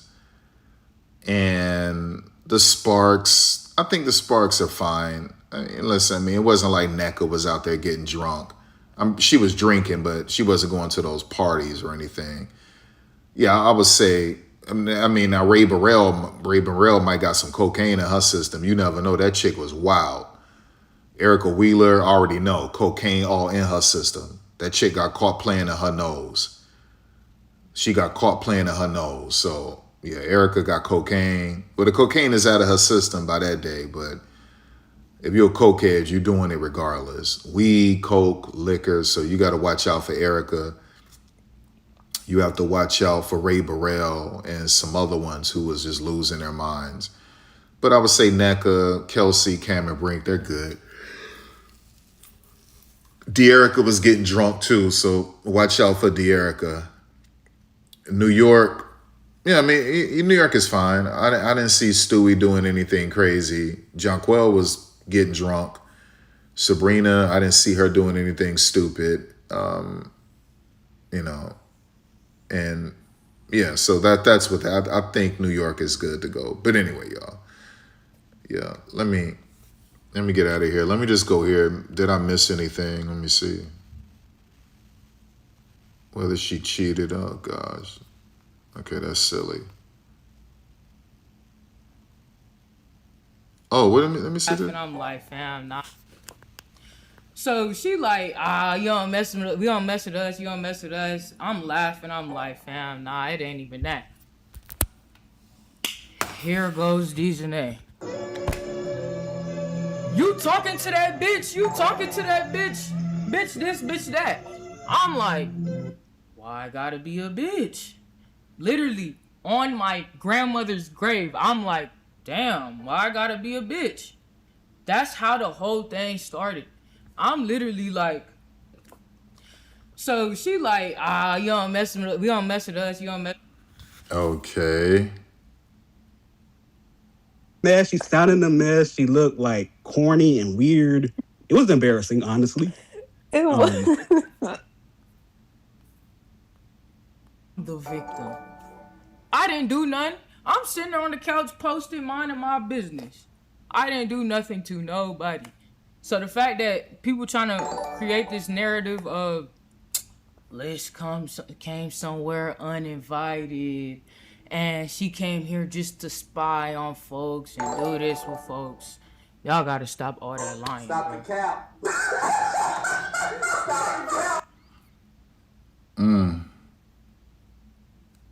Cheating. Whether she cheated on me and I cheated on her, why are we bringing that to the internet a year later when nobody did anything to anybody? Whether she cheated on me or I cheated on her. Oh gosh, Nalissa, like she still can't just be honest. Just you think it's easy for someone who is dealing with pain. Dejanay clearly was in love with you. Clearly. She was clearly in love with you. You were in it for the sex, for the motion and the sex. That's clear. Okay. You are a habitual, notorious cheater. And so Dejanay was clearly in love with you. And you broke her heart. And she held it in for all of this time and she couldn't take it anymore. And now she feels some relief. Okay. She's probably still in pain, but she feels some relief. So you talking about you bringing it up a year later on the internet. No, like you can't tell a person, you know, that they shouldn't be in this type of pain. And at some point they can't get this off of their chest. And this is how she decided to vent it. Okay. But once again, you are emotionally immature. And that's Nalissa Smith. And she still can't find it in herself to just admit the truth and just say the truth. And just to be honest, to apologize. If you cheated on her and broke her heart, apologize. It's public now and just say, listen, let me say this. Just let me clear all of this up. Listen, I was wrong. I cheated. I apologize. We don't have to be friends. We don't have to communicate. I just wanted to say, you know, I apologize. My bad. I'm sorry. That was on me. I didn't want it to come out this way. It's messy, but now that it's out, let me admit I did cheat on her. And I apologize. I'm not doing this so we can be friends. I don't want to be in a relationship with her again. We don't have to be friends. But I do want to just say it was on me. I apologize. And, you know, I'm just going to try to be a better person. Right. That's all. But right now she's just holding on to it. She's holding on to it. And so like, that's what it is. Damn, 7 minutes.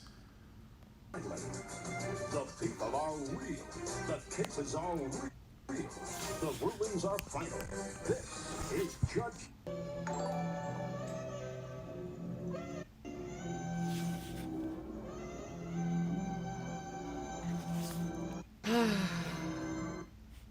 What's going on, everybody? How's y'all's day going?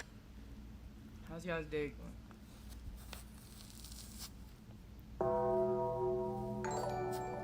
Good. Okay.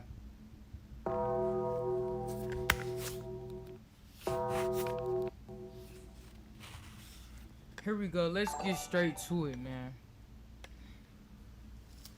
Let's get straight to it. There's been a lot of allegations. I pull up places uninvited and I'm this weird, this, that, and the third. Let's get some shit straight. That was a third spot we went to. Nobody knows where we going. Nobody knows whose spot this is. Who's hosting, who's this, who's that. Folks called us talking about pull up to the club. Pull up to the club. Not pull up to such and such event. Pull up to the club. We pull up to the club. Brody at the bottom. Security come and get us. He like, oh yeah, we finna take y'all to the top. All the W players are at the top. We finna put y'all in a nice little section. This, that, and the third. Everybody saying I wasn't invited. Stop the cap. Niggas was invited. I'm not gonna ever in my life show up somewhere and I wasn't invited to come. So what are we talking about? Y'all niggas gotta stop lying on that one. We get to the top. Boom. We vibing. I'm in my little section. I'm chilling. I'm on the couch. I'm scrolling on TikTok, matter of fact. I'm not bothering nobody. I'm sitting on the couch with Queen. We chilling. We kicking it. Nobody has any problem with us. I'm seeing, scoping the scenery out. Boom. We walking in the section. I get to the back of the section. I'm like, oh, I'm not even knowing folks is in here. I'm not watching streams. I'm not plotting on where folks is at. I ain't trying to meet up with nobody that's pathetic. Niggas don't care that much. We get to the spot. I'm like, oh, this such and such. Let us move. It's me and Queen. I'm like, oh, they right here. Let us move. We move to the couch. Shorty like, nah, they need to move. They need to move. They need to move. Get them out the spot. So I'm like, fam, I don't want no static. I don't want no problem. We walk to the other side because I'm telling Queen, I'm like, fam, I don't even want to deal with that shit. Like, let's get out the way. I'm not even knowing these folks is in there. We walk to the back, they in the cut. Not worried. So she get the popping and she get the popping and she get the popping and we chilling. Me and Queen drinking. We talking to all the other players. We doing this down the third, whoop de whoop. So then I had seen Courtney standing on the couch and she like, let's don't mess with me no more. Let's don't mess with me. We in that bitch trolling. We playing. I'm like, fam, it ain't even that. It's not that serious. So for folks to say we got static, nobody ever got static. The reason I followed them is because you best friends with my shorty. At the end of the day, it's like when we break up, y'all not gonna show me no love. Y'all not gonna kick it with me. Like, let's be real. My friends gonna do the same thing. All my friends unfollow her. All her friends unfollow me. What is the big whoop? Y'all not gonna do that?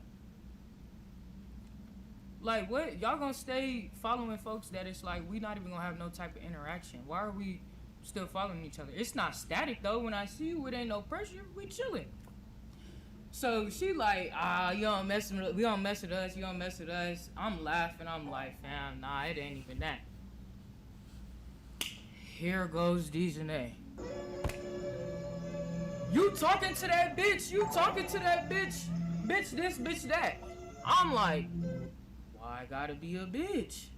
Literally, on my grandmother's grave, I'm like, damn, why I gotta be a bitch? That's how the whole thing started. I'm literally like, who's a bitch? So then it causes commotion. I'm just like, damn, now what?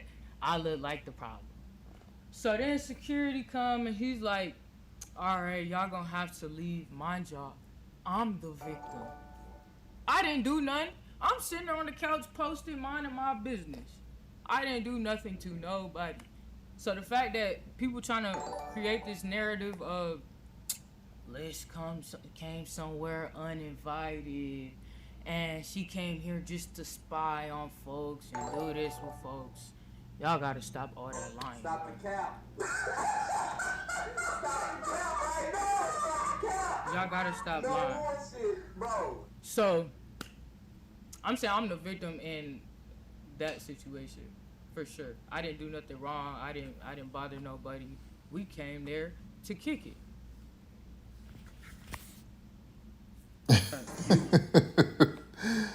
Oh gosh, Nalessa. Okay, so what's that part 2? Cheating. Whether she cheated on me and I cheated on her, why are we bringing that to the internet a year later when nobody did anything to anybody? Whether she cheated on me or I cheated on her, that has nothing to do with anybody.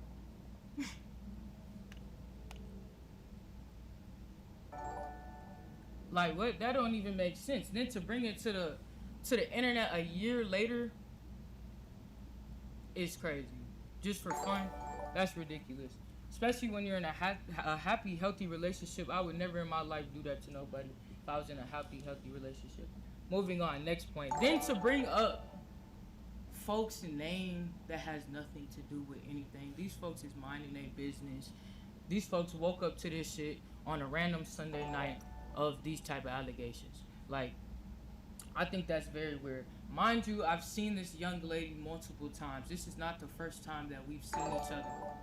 Not the first time we've seen each other. We've crossed paths. We've seen each other the night before.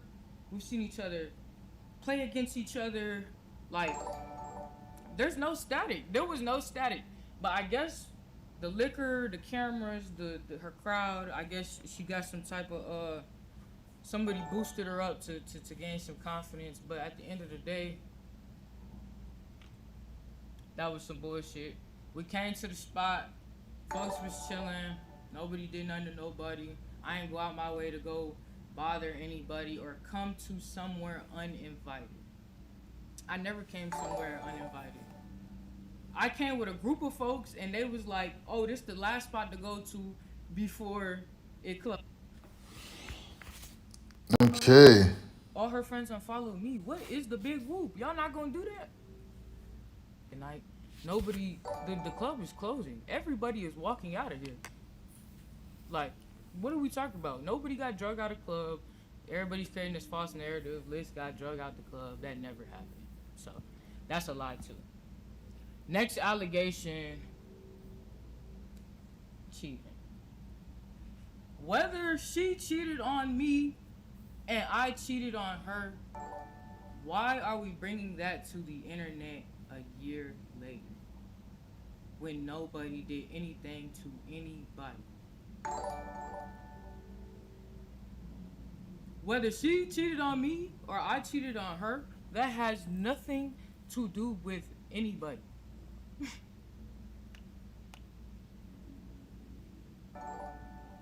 Like, what? That don't even make sense. Then to bring it to the internet a year later is crazy. Just for fun, that's ridiculous. Especially when you're in a happy, healthy relationship. I would never in my life do that to nobody if I was in a happy, healthy relationship. Moving on, next point. Then to bring up folks' name that has nothing to do with anything. These folks is minding their business to somewhere uninvited. I never came somewhere uninvited.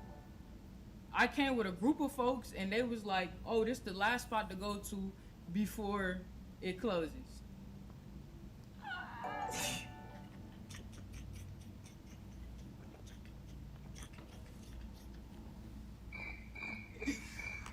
But nah, everybody going to the same spot. I'm not even knowing this folks function.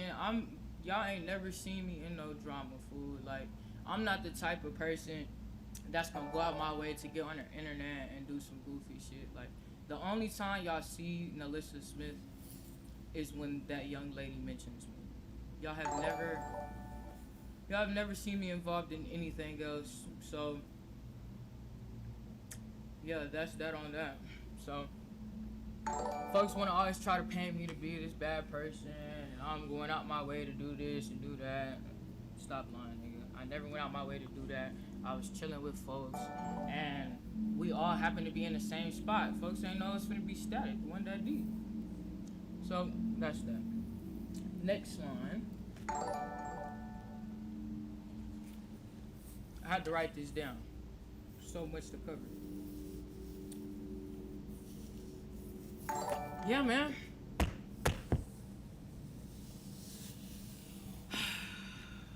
What else is there? That's really it, man. That's really it.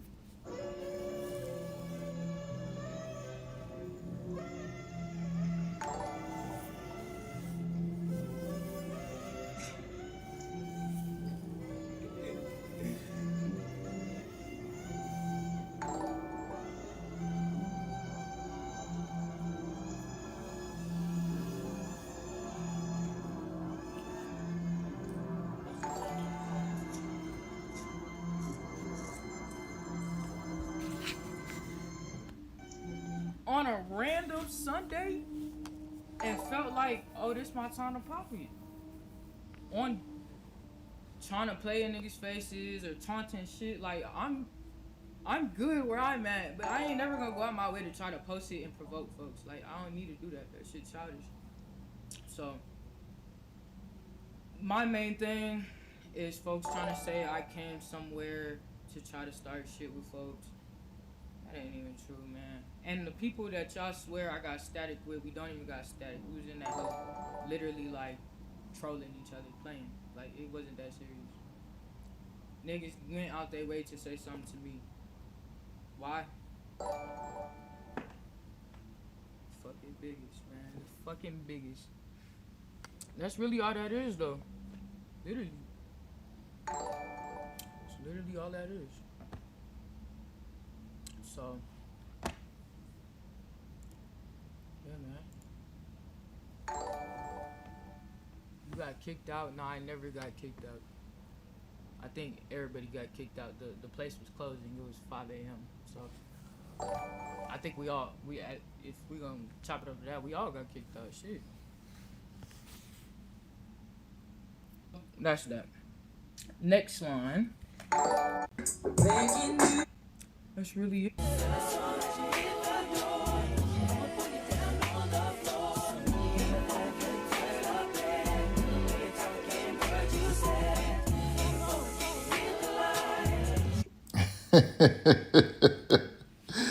Yeah, them chicks is at Athletes Unlimited in Nashville going crazy, man. Going crazy. Aaliyah Nye and Deja Kelly, like, tell you, man, them chicks be freaky, horny.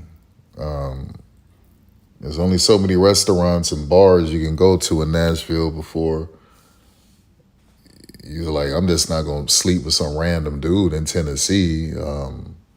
There's Melissa. Melissa's like, why wouldn't I sleep with Deja and Aaliyah Nye? Why not? They're horny. We've been out drinking and eating, going back to the apartments they put us in, the luxury apartments they put us in. They're horny. I'm horny. Why not? Let's do it. And that's what happened. That's what happened. These chicks are drunk. The WNBA is full of a bunch of alcoholics. Women's basketball in general in college is full of a bunch of alcoholics. And so, that's just what it is. A bunch of alcoholics out eating and drinking, horny. Obviously, Aaliyah Nye and Deja Kelly play both ways, both sides. There's no random dude that they're going to sleep with in Tennessee. And there's Melissa with a strap. Hell yeah, let's do it. Everyone's horny. We're all drunk. Let's go. And that's what happened. And so she screwed Aaliyah Nye and she screwed Deja Kelly. In the discussion, that's what happened, y'all. And you can clearly see she's not denying it. She's just saying, well, you put their name out there like that, that was goofy. Okay, and whether I cheated on her or not, or whether she cheated on me or not, that's besides the point.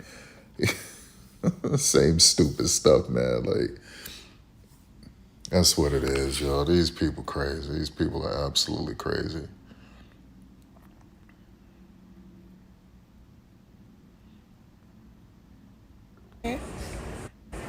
And I play chess, not checkers. But what I want y'all to do is believe what y'all want to believe. And in a few months, I don't want no apologies. Got it? None. Don't come saying, oh, she was right. Oh my God, this was so. I don't want to hear nothing. Okay? Baby. Because one thing about God, yeah, you can't silence me. Went to the same spot. I'm not even on. I'm really not going to get on the internet and say much. Let me see. Because I'm very emotional. Yeah, Natasha, how we're going through it, because, this the second one. So that first one, the little biracial red bone chick, little light-skinned chick, that's the one that they went through hell, her and Natasha Howard, absolute hell. And Natasha Howard accused her of stealing her money and tried to get her arrested and tried to sue over it. And then the girl alleged Natasha Howard pushed her through a glass door. All sorts of things, man. It was brutal. So now we're dealing with this one. Damn, son, this is crazy. I told y'all the WNBA is the best reality show. It's always been the best reality show. If you like messy and sloppy, There's the WNBA for you. Messy, messy, messy, sloppy. There it is. You are about to enter the courtroom. There it is. Next to her, all her friends unfollowed me. There it is.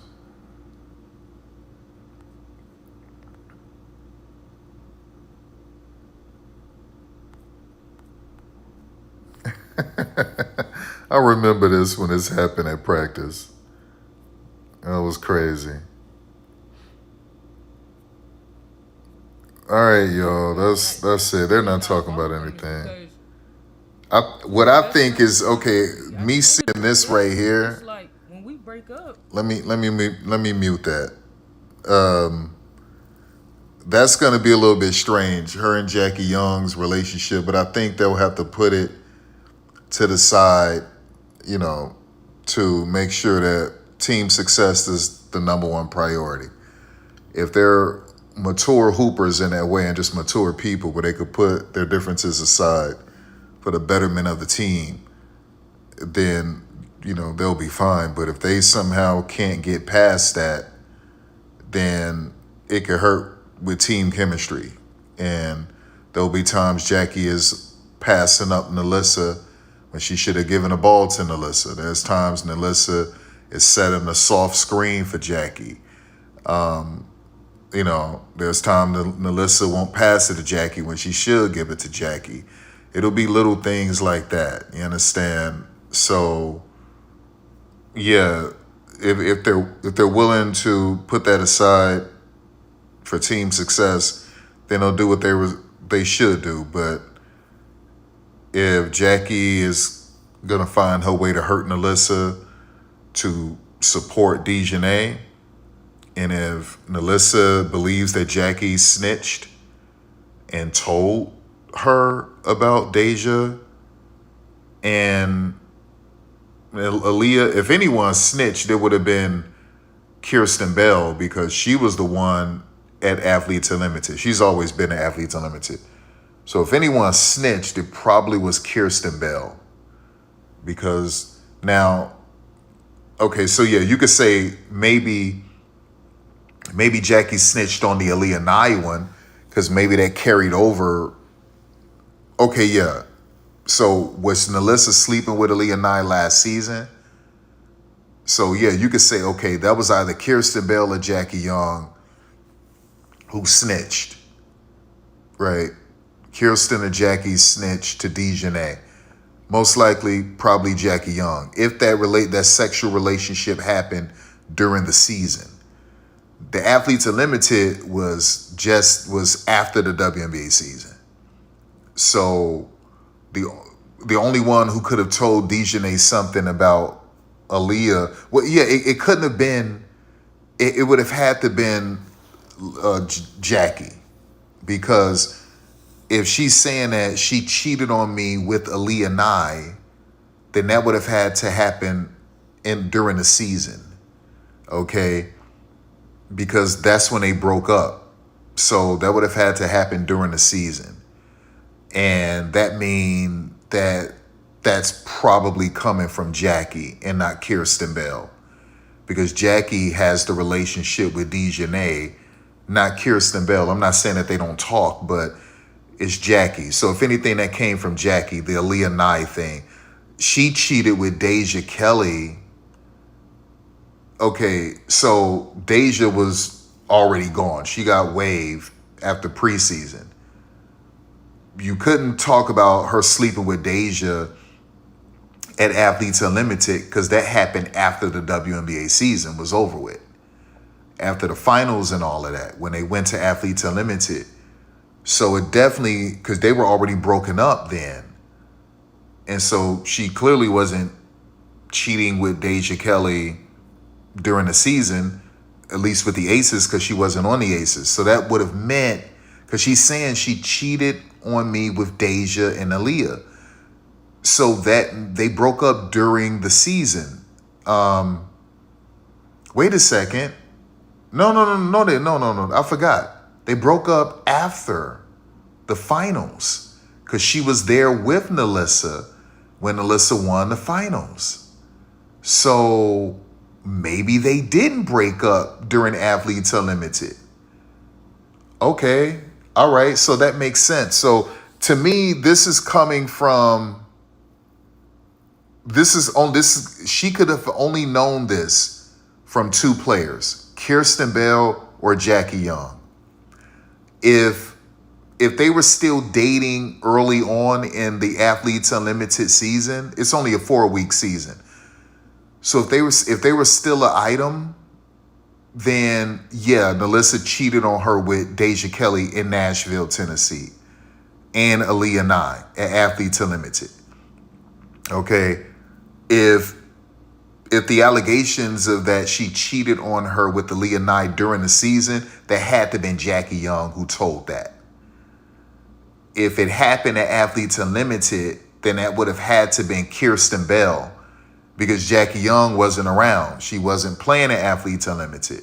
So that would have had to have been Kirsten Bell who told her that they were sleeping around with each other. That would have had to been Kirsten Bell. Yeah, that would have had to been Kirsten Bell who told her that. So I think the cheating with Deja started in Athletes Unlimited. That means Kirsten Bell told her about Deja. Jackie probably told her about Aaliyah Nye, because that most likely happened during the season, all of that, when they were clearly still when they were still a couple, an item. So I think Jackie snitched on her with the Aaliyah Nye thing, and I think Kirsten Bell snitched on Nalissa to Dejanay with the Deja Kelly situation in Nashville, Tennessee. So that's the only thing that makes sense. And she said plus others. The only other one to me that comes to mind is, like, I would say Dana Evans. That's the one that comes to mind, because they was on some sus stuff, some really sus stuff, calling her sexy, calling her baby, little sexy thing, little shorty.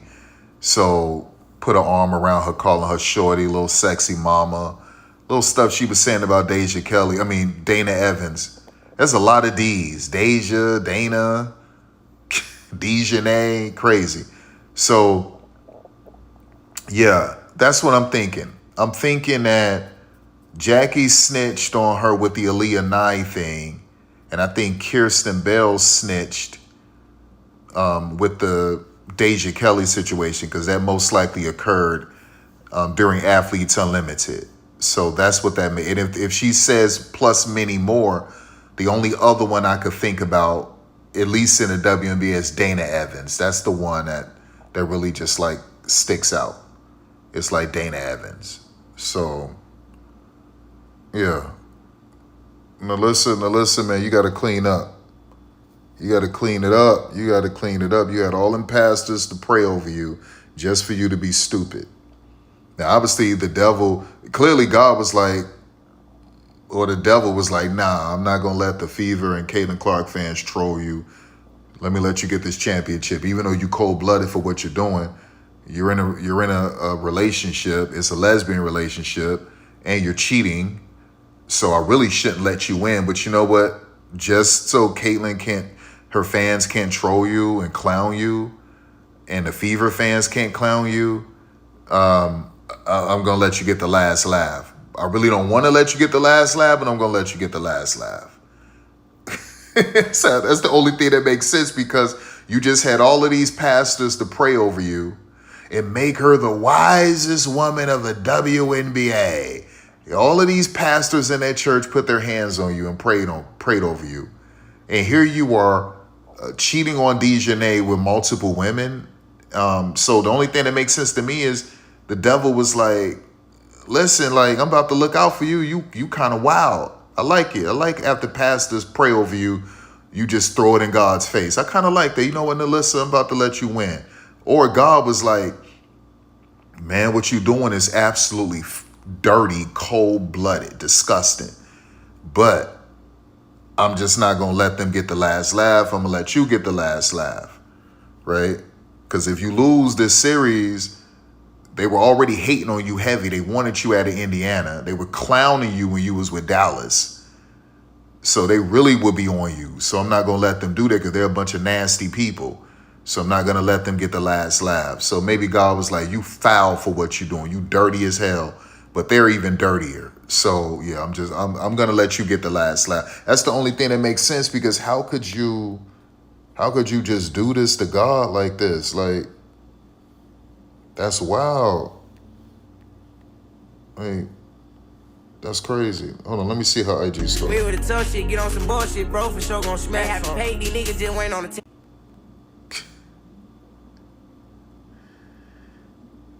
Talking about free list. Chick, you came to that party dressed like that? You came there looking dusty as hell? Man, what are we doing? And he came like that? Does this dude even eat? Does he even eat food? What? He came with some freaking duck hunting, which is a old style that people copied off the South, and the South stopped doing that a long time ago. Then they tried to bring it back a few years ago. Ladies and gentlemen, all that come from the South. All this duck hunting, rabbit hunting gear. The South was doing that in freaking 99, 2004. The South brought it back again. The South brought it back again like 3 different times. In the late 90s, in the early 2000s, and then the South brought it back like around 2017, 18, and the South was done with it. So the South been playing with that like 2-3 different times. Okay, that's old as hell for the South. It's like twerking. They was doing twerking in the South in the 90s and in the early 2000s. I mean, you got the Yin Yang twins. Whistle while you twerk. Do. Go ahead and start and make it hard and whistle while you twerk. Twerk something. Twerking is old as hell. And then people caught on to it from the South, visiting the South, and then took it, and Miley Cyrus helped to blow it up. And then the twerk team helped to blow it up. But the South just be laughing because that's old as hell. They was literally twerking in the 90s. They was twerking in 2004. It's old. So these little duck hunting pants are just old as hell. But that's what happened when these lame people come and they be visiting the South and they see these different styles and they bring it up to the West Coast or different parts of the East Coast and the Midwest, and then they try to act like it's something new and it's really old, dog. But this dude look dusty like this dude dusty. And he looked like he don't even eat. Nalissa looked like she was on some coke and crack and drunk and popping pills. This chick looked dusty as hell. Damn, that chick looked dusty. But let me show you this real quick one more time before I go. So what did God, I'm just saying, to me it's just like God was like, either I'm going to let her get the last laugh or the Fever, Caitlin Clark trolls get the last laugh. Nalissa, you dirty as hell what you're doing, but I'm going to let you get the last laugh. And then I'll punish you next year. Who knows? But especially if you don't make a change. We'll see. Or maybe the devil was like, man, I love how you just threw that in God's face like that. I'm about to reward you. So we'll see. But check this out. Look how cold-blooded she is.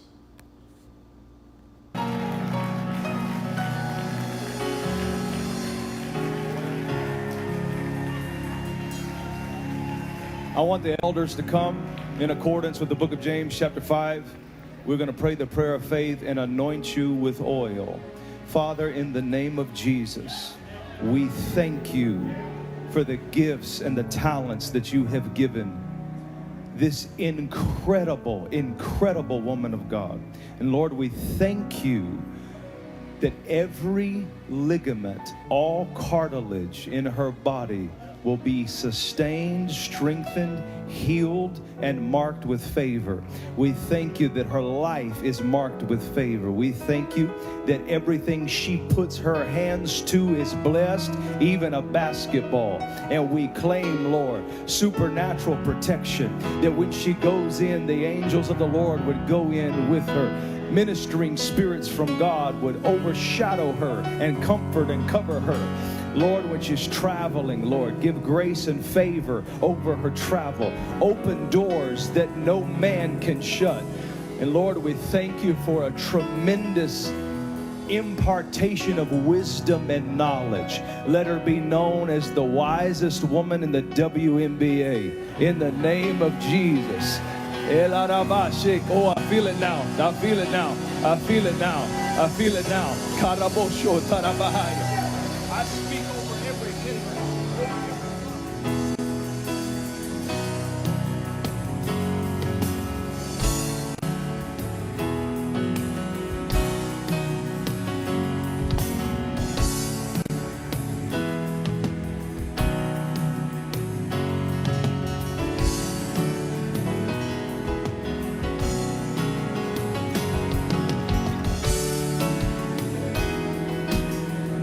Great big hand. Let her know her church is going to be praying for her. And that's how you repay God. All of these pastors, everyone around you, including the entire church, and he puts olive oil on your forehead. He draws the cross with the olive oil on your forehead, saying all of these prayers, laying hands on you, and then you go and you're in a relationship with Judgement, which is strike one because it's a lesbian relationship. Okay. And then you're cheating on her with Aaliyah Nye and Deja Kelly, plus others, according to her. I mean, you just threw that all in God's face. So either the devil rewarded you, okay, or God was like, you know what, Nalissa? There's no way I'm about to let them get the last laugh. What you doing is dirty and cold-blooded, but I'm going to give you the last laugh before I give them the last laugh. And like, to me, that's how that went.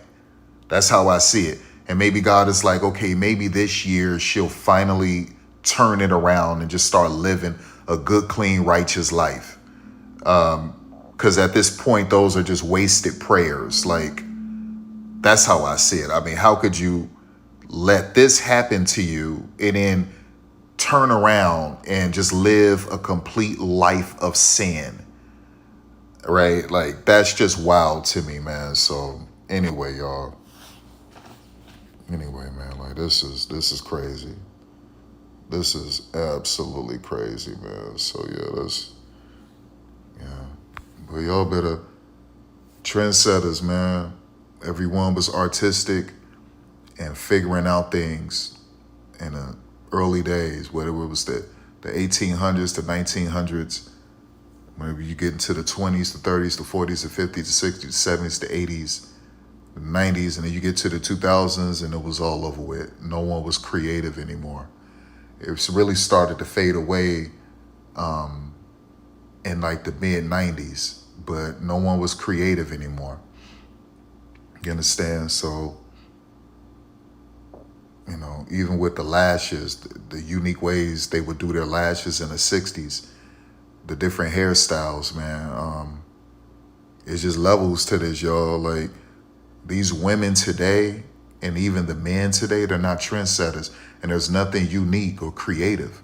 See, people were finding their way. The women were getting more freedoms, and they were finding their way, finding different styles with fashion and makeup and hair that they couldn't have in the 50s or the 1800s or 1910. This is figuring out things, man. And so you had just this renaissance. You had this shift in with fashion and hairstyles and makeup, these trends. And so you just see, look at this, y'all. look how amazing and cutting edge this is. And this is in the moment, something new. This has never been seen. You couldn't find this in the 50s. This didn't exist in the 40s. It didn't exist in the 30s, the 20s, the roaring 20s. It didn't exist in 1910. It didn't exist in the 1800s. What the fashion you saw in the 50s never existed. The fashion from the 40s never existed. So all of this is new to the history of humans, okay? And then what you saw in the 70s and in the 80s started to get into the future. The 80s was more about what's the future, okay? Even with film and music. And then the 90s got wild and kind of colorful and, you know, this medley, and that was the 90s. It got kind of weird. Then it got grungy and dirty.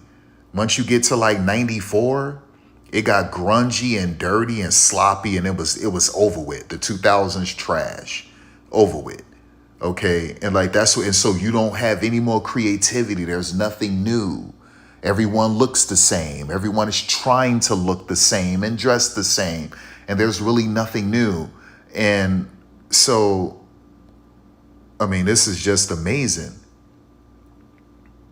This is just absolutely amazing. You know, just beautiful. You know, and that's why I'm just not impressed with these women right now. I'm just not impressed. I'm not impressed. I am not impressed at all. And so I just wanted to make sure I included Natalia in my video and to assist me in making this video, just to show you some of the trends. Hi. Boundaries and detachment. Tell them about Sophie. Yeah, I wanted to include Natalie and just showcase it. So I created this.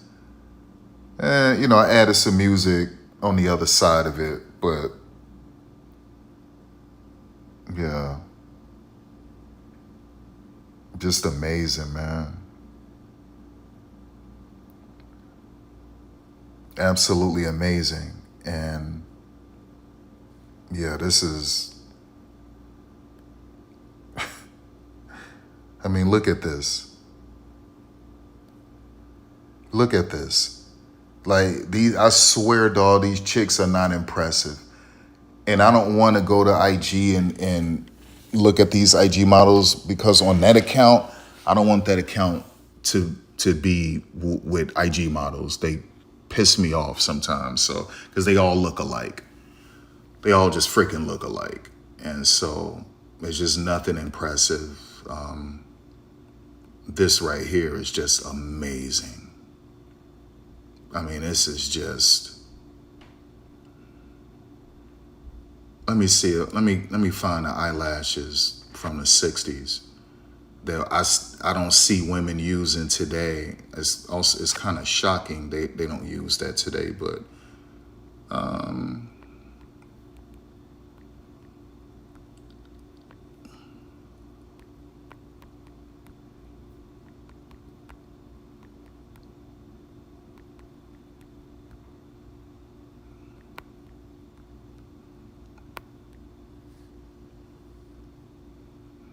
gonna show you.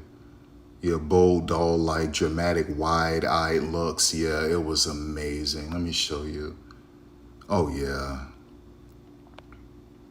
Oh, my gosh. Oh, my goodness. Just amazing.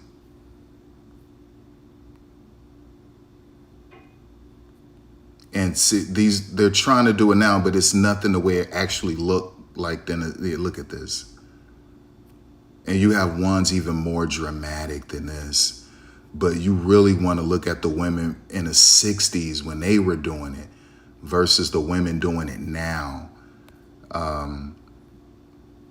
Yeah, it's just I mean, I just love it.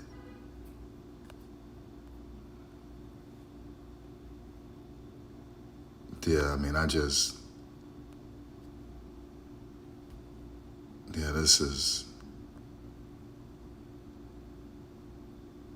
it's amazing.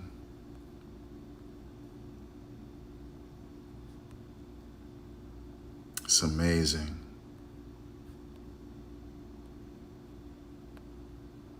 You know, so,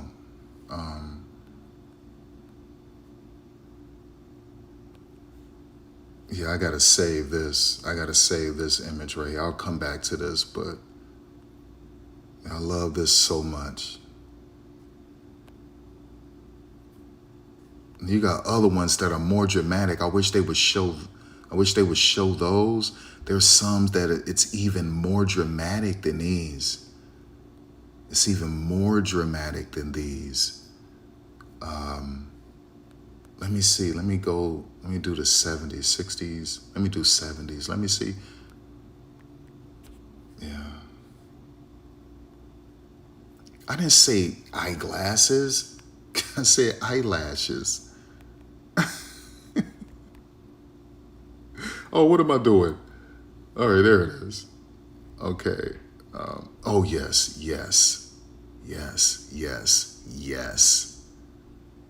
Oh my gosh, y'all, look at these, y'all.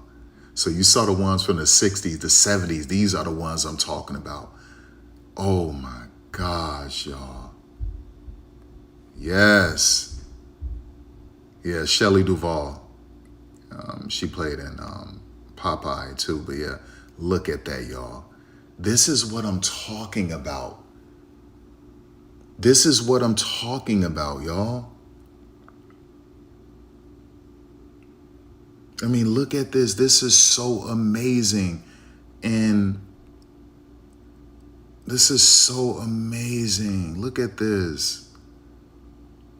Look at this. They had all of this style because it was new, it was fresh.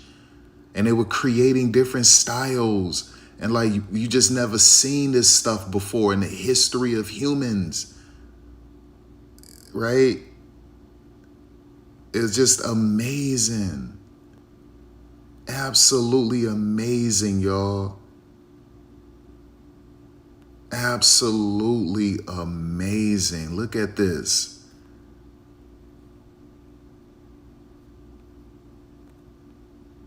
Just elite.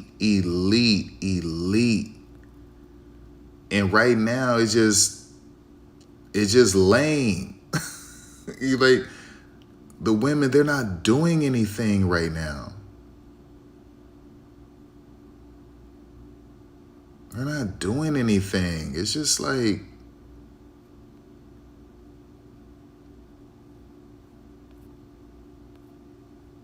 they're not doing anything now, y'all. It's crazy, man. It's just crazy.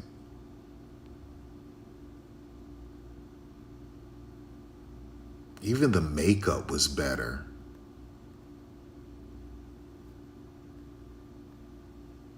Even the makeup was better, man. Like, yeah, it's just crazy. So like, I just see stuff like this and I can look at this all day. So I'm deep into fashion. I pay attention to everything. Cosmetics, I pay attention to all the ice and all the makeup, the nails, the toes. I pay attention to everything, y'all. So I'm deep into fashion. You know, I think I told y'all, you know, my mother, fashion designer, her own modeling company, used to be on television in the 70s and in New York, all of that stuff. Also an interior decorator designer and everything like that. So I'm really deep into fashion. And that's for male and females. I love fashion. I love new hairstyles, different looks. And so, yeah, this is amazing, y'all. This is amazing. This is absolutely amazing. And look at that. You know, and then I gotta go look at my girl, CZ. Let me see. CZ wasn't as deep into fashion as Babe, but CZ, they were both into fashion, but Babe was really heavy into fashion. Babe was also heavy into interior decorating. CZ was with that too. I would say Babe was more cutting edge than CZ. It was more risky than CZ. So let me see. Babe and Babe Paley. Yeah, Babe Paley and CZ. Yeah, CZ Guest.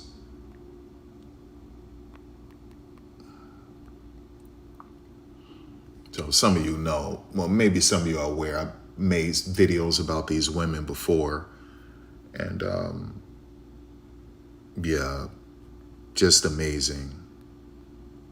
They were deep into fashion, interior decorating.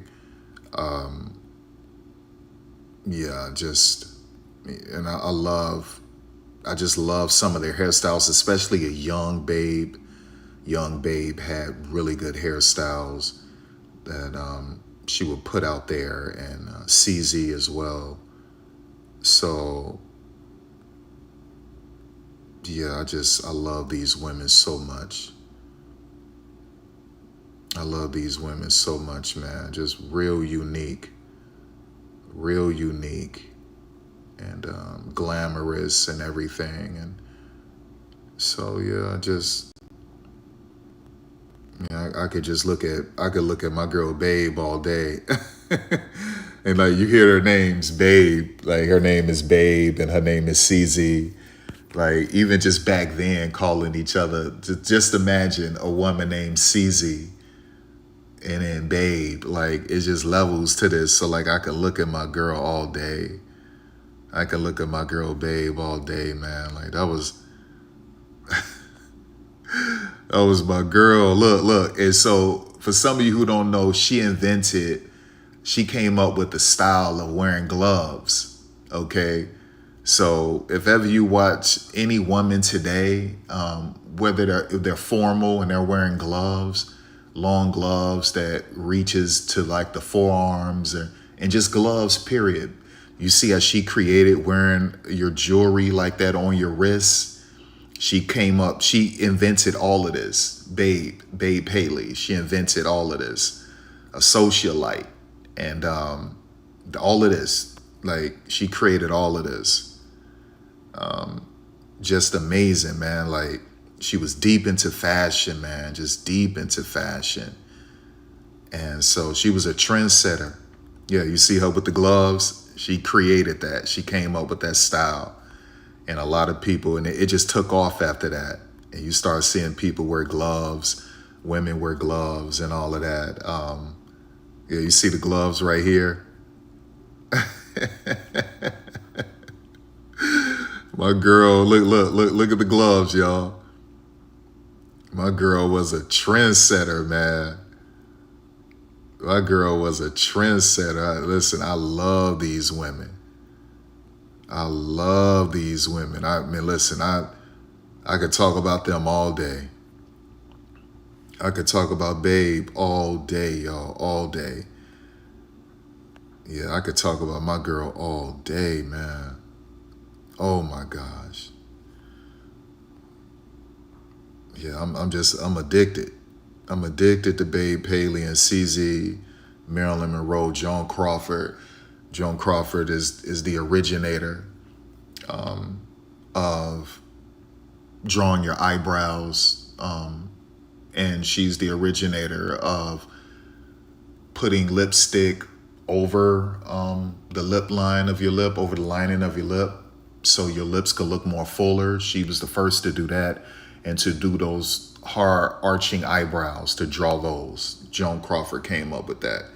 CZ came up with a lot of different styles, so many styles she came up with, and she came up with the trend of doing unique things with interior decorating. She came up with that trend, and the trend of wearing gloves and wearing different kind of jewelry on your wrists. So wearing like your necklaces on your wrist and things like that, like just a true trendsetter. Just a true trendsetter, man. CZ also started the little Pomeranian, little Chihuahua kind of pocketbook, the purse dolls. She started that, CZ Guess, as well. So a lot of that stuff come from them. Yeah, this CZ right here. That's CZ. That's my girl CZ. She lived a long life too. She lived longer than Babe. Babe died of cancer because Babe smoked a lot of cigarettes. Yeah, you see her. She used to bring her little baby dogs around. This is before Paris Hilton. This is before all of that. Yeah, she was deep into fashion, y'all. And she was a absolute trendsetter. Absolute trendsetter, man. 100%. Yeah, 100%. Like that's my girl. But Babe took more chances with the fashion than CZ. But CZ was 100% a trendsetter, 100% trendsetter.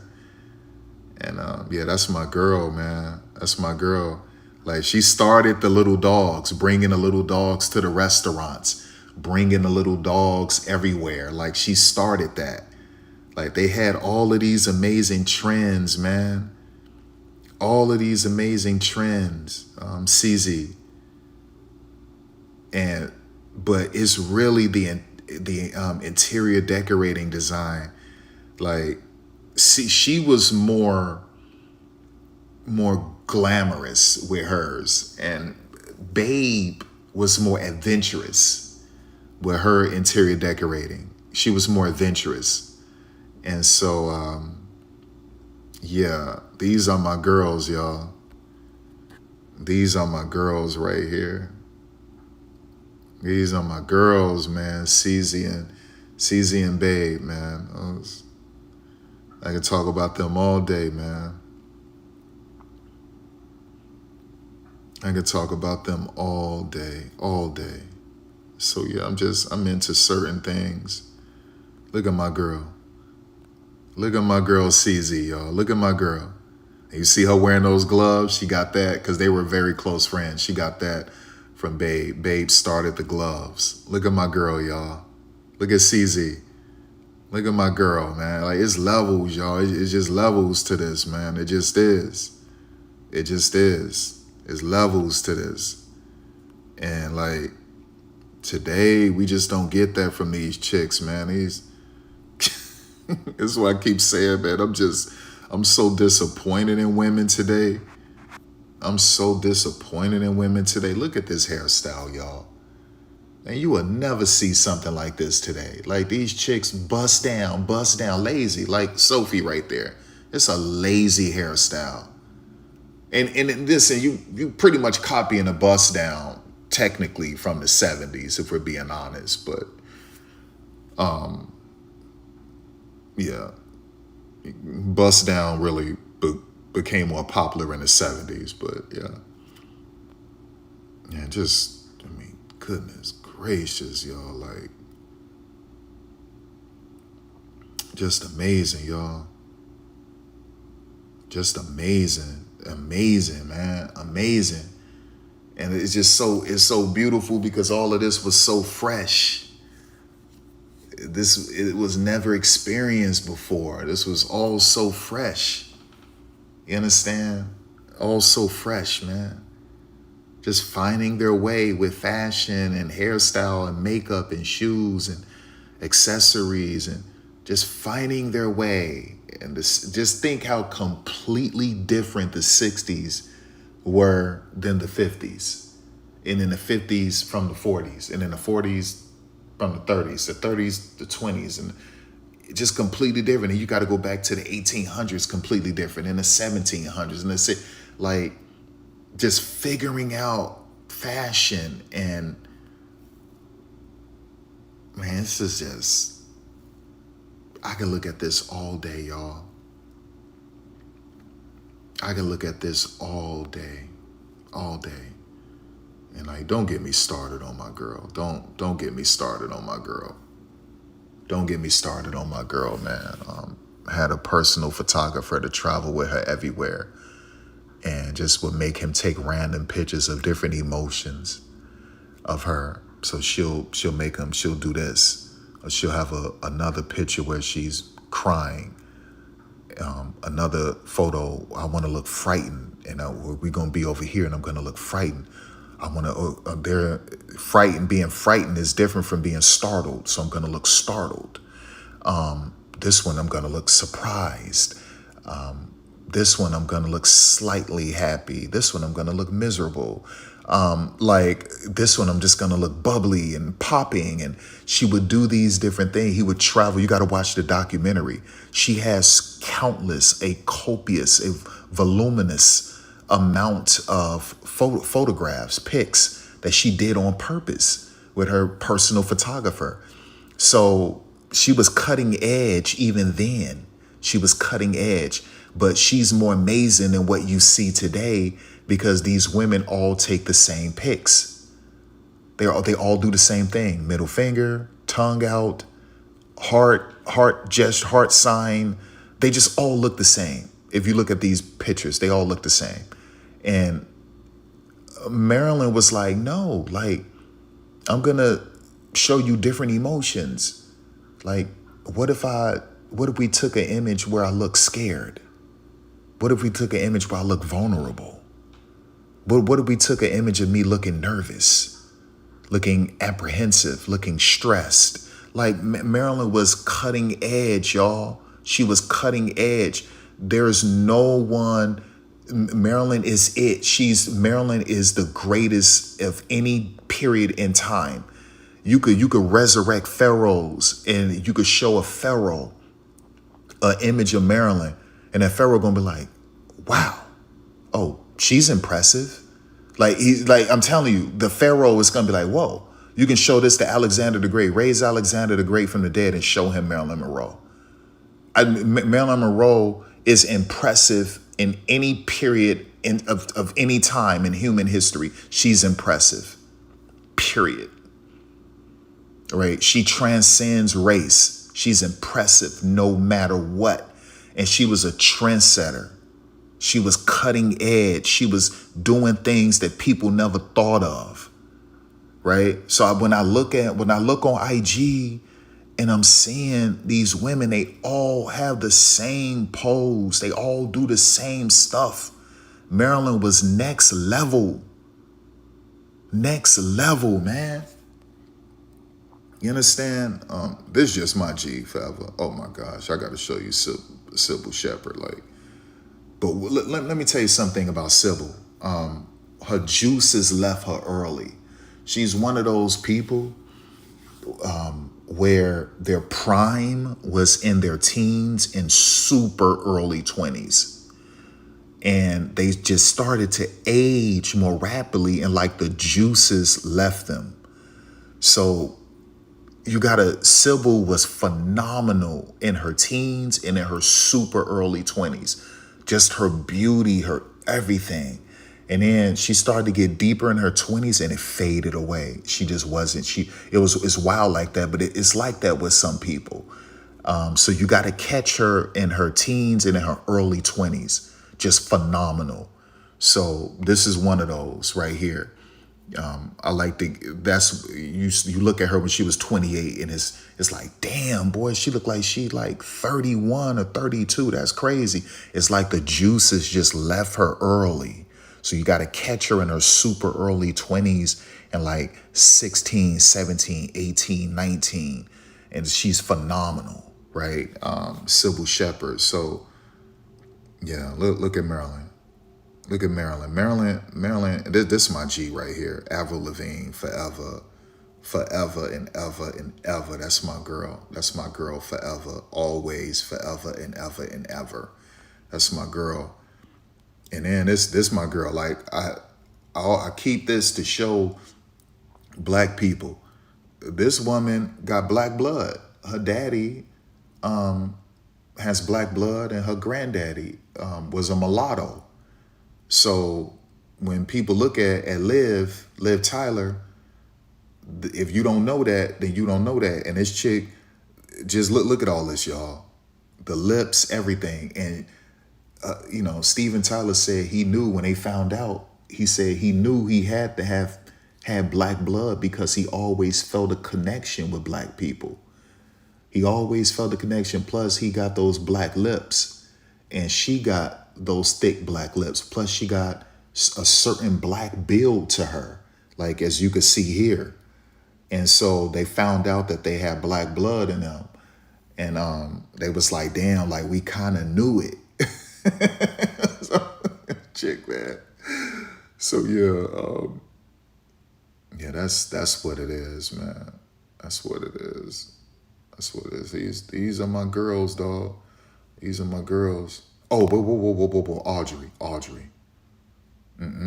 Audrey Hepburn. This is my girl too right here. Just elite, talented, dancer, actress, sing, overall great performer, an all-around great performer, real student of the game, and love her fashion, her hairstyles. She was a rascal too.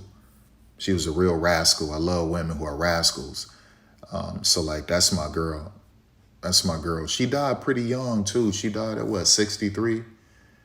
And it was due to a rare form of cancer that you mainly get if you smoke cigarettes. That's one of the beliefs that causes it. And she smoked a lot of cigarettes. So, but oh my gosh, Audrey Hepburn, man, this woman right here. This woman right here. You understand? Right here, this woman right here.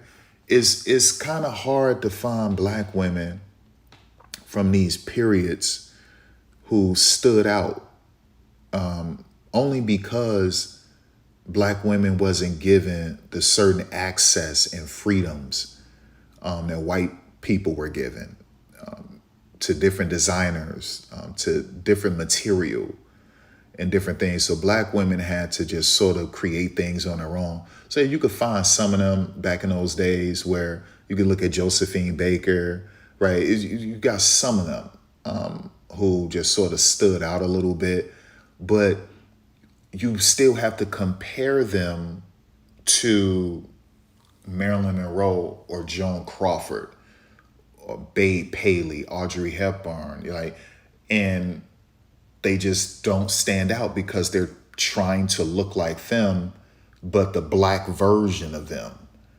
And so at this point, like, you're looking for someone unique. And at this point, you got to start going to the 70s and then the 80s. And that's when you're going with the more edgier black women. So at this point, you're starting to look at a black woman like Grace Jones, right? It's like, okay, so, but even then, Grace was kind of looking like some of those British white women anyway. I'm talking about her style and her edge. So yeah, it's difficult. So if you see me with a bunch of white women from these different periods, it's because they were granted and given things that black women wasn't given at that time. So when you start looking for black fashion at this time, it wasn't really like that. It really didn't stand out, right? It just didn't, y'all. It just didn't. And so, me, I love fashion. I love fashion trends. And during these periods, man, unfortunately, black people just didn't have it. We just didn't have it, right? We weren't given freedoms and access to designers and different materials that these white women were given. And so because of that, You know, we just don't stand out. It just don't. You understand? You just don't. So that's what it is. But yeah, let me Google Audrey real quick. Let me Google her.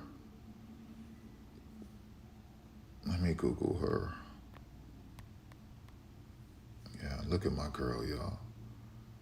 My girl was a total rascal too. That's why I love her. She was a rascal.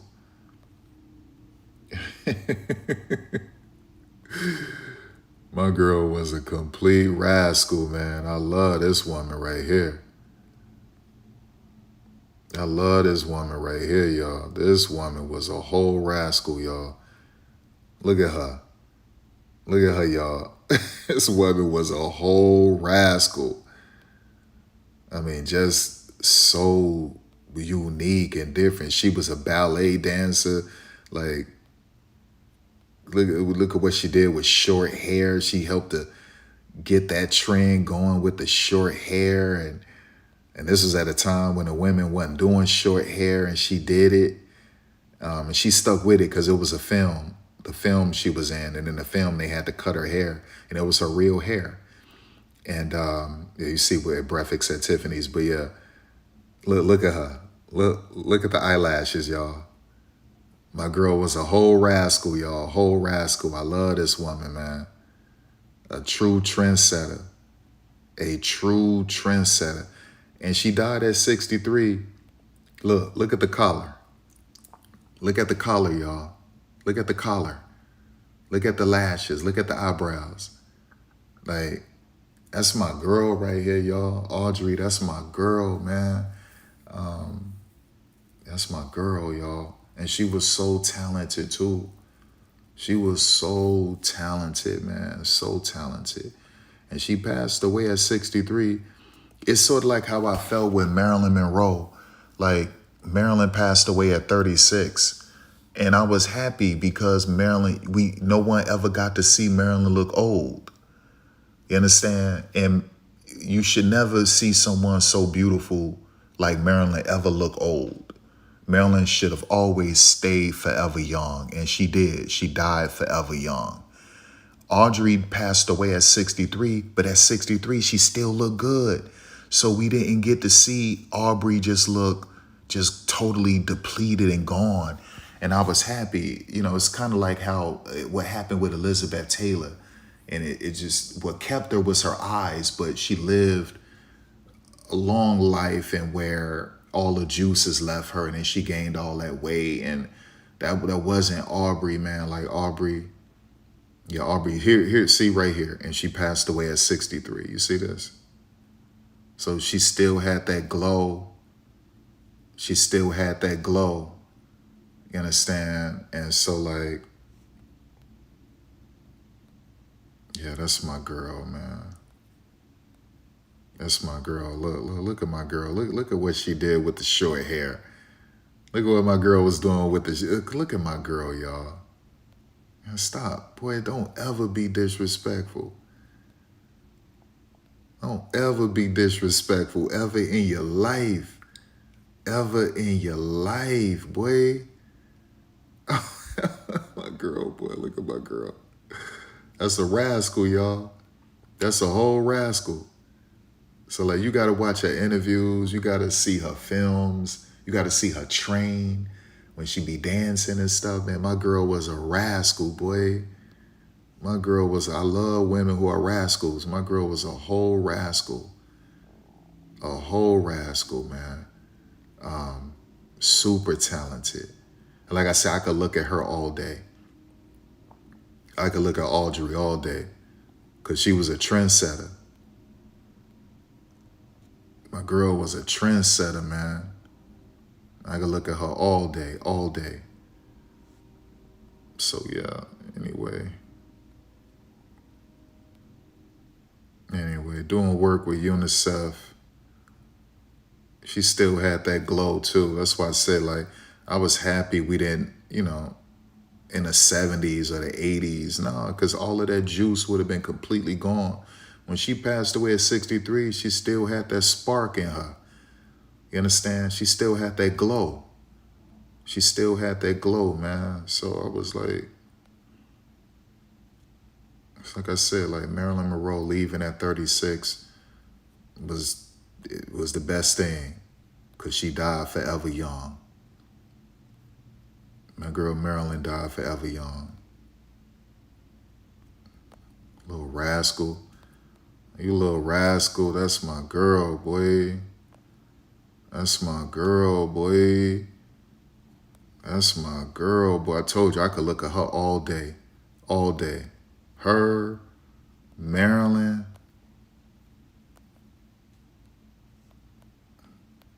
Babe, CZ, Joan Crawford.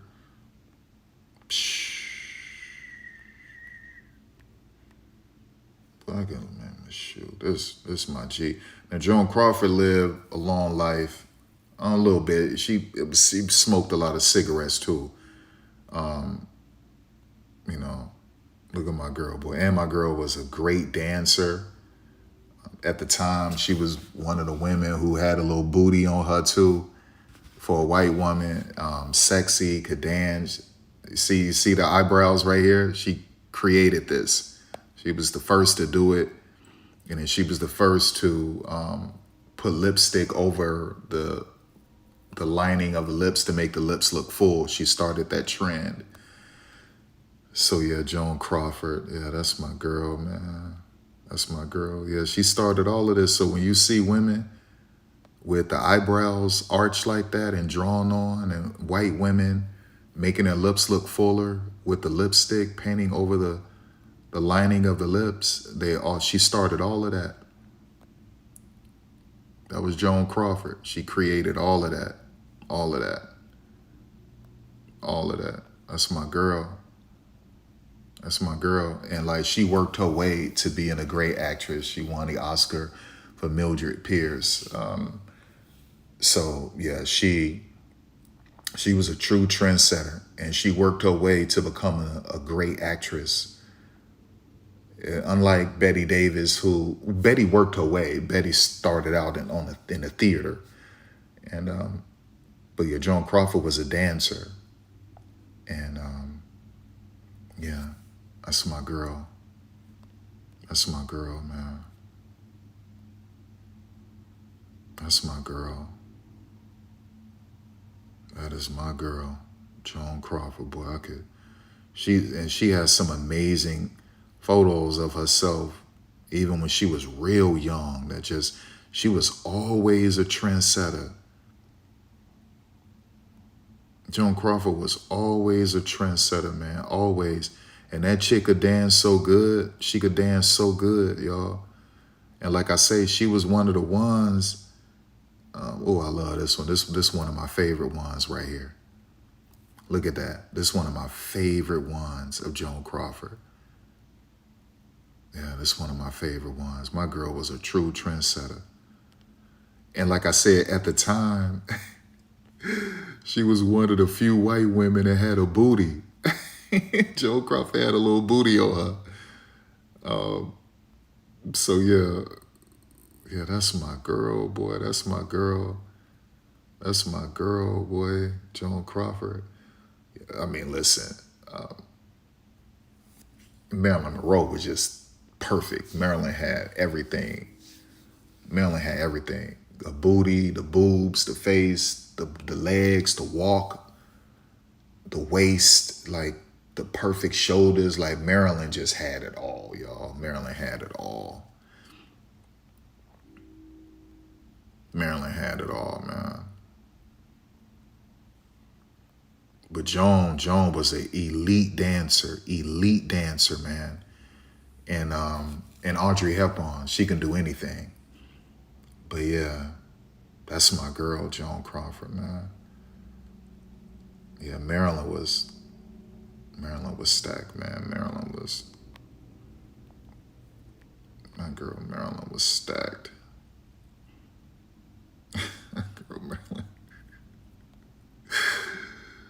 My girl Marilyn, boy.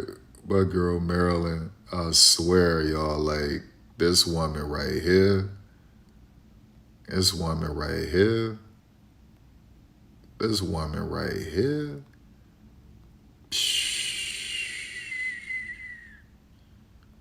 Just everything. This woman right here, I mean, just everything, y'all. Everything.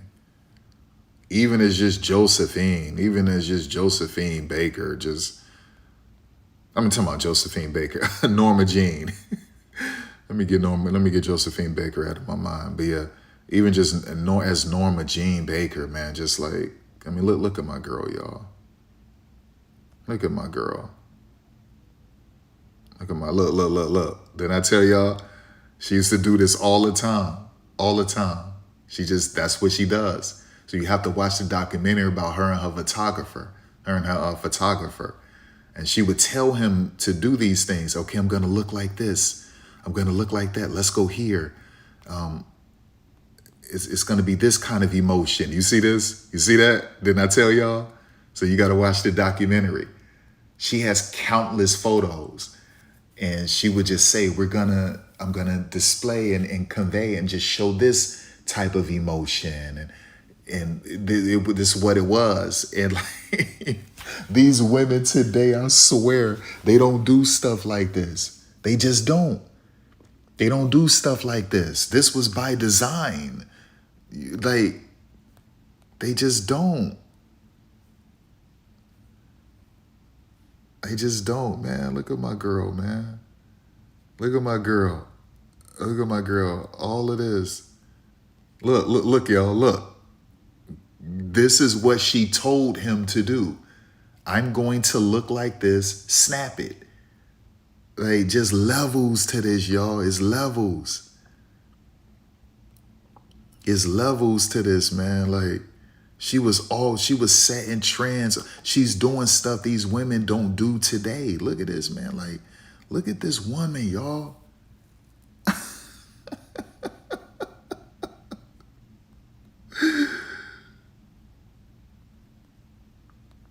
I told you that she dominates any era of human history, and she transcends race. She'll dominate any era. It's not even close. And she loved black people. She loved black people, man. Look at this, man. Look. I mean, this is one of the cutest ones ever right here. This one right here is just one of the cutest ones ever. Right? Like,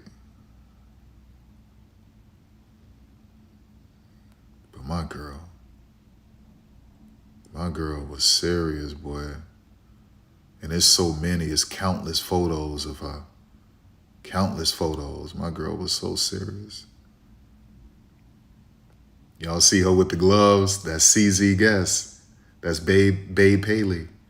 She started all of that. That's my girl, man. That's my girl forevermore. Forevermore. And she visited me 3 times in dreams. And when she visited me, she just talked to me. She just want to talk. That's my girl. She be asking me current questions, things going on, and currently in real time, she'll be asking me things like that. Yeah, that's my girl, man. That's my girl. Forevermore. Forevermore. Forevermore. We just don't have women. We just don't have women like that today, man. They just don't exist. Now, yeah, they just don't exist. They just don't exist, man. That's wild. That's wild. That's why it's wild. You got to go back to the past to find unique things. Yeah, see, all this is by design. All this by design. All this. Look. All of this. All of this is by design. This is what she told him to do. See this? She told him to do this. All of this. You have to watch that documentary. She told him to do all of this. I'm going to look like this. I want you to take the picture. Okay? Like, this woman is elite, y'all. She was way ahead of her time, y'all. Really, no, it's like, I'm not even going to say that. Like, she's Marilyn Monroe, y'all. And she was perfect for any time. It was her time. And you can't even really put a time on her because she could dominate any era. If Marilyn was alive today, she would be the greatest thing today. She would, in terms of being a trendsetter, especially for women, she would dominate social media today. She would dominate IG, dominate TikTok, dominate it. She would dominate film. Marilyn would dominate today. She would dominate in any era. In any era, she would dominate. You understand? My girl would dominate any era.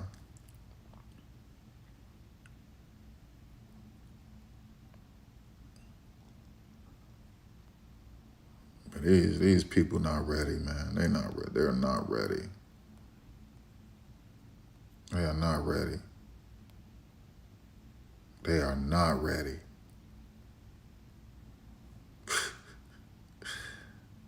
They are not ready. My girl's serious, man. My girl's so serious.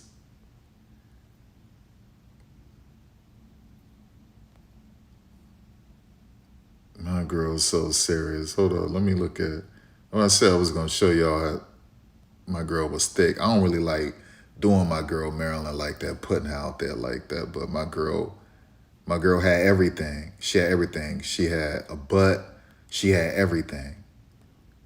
My girl didn't have any flaws, y'all. She had no flaws. None. None.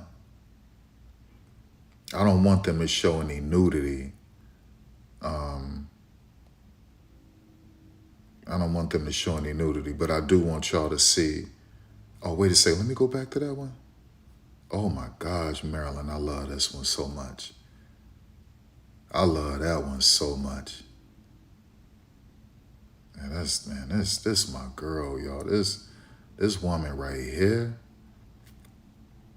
This woman right here. All this is by design, y'all. These women just don't do this. These women just don't do this, Marilyn. Marilyn, they don't do this. These women are so lame. These women are so lame, Marilyn. These women are so lame. Damn, these women are lame. Goodness.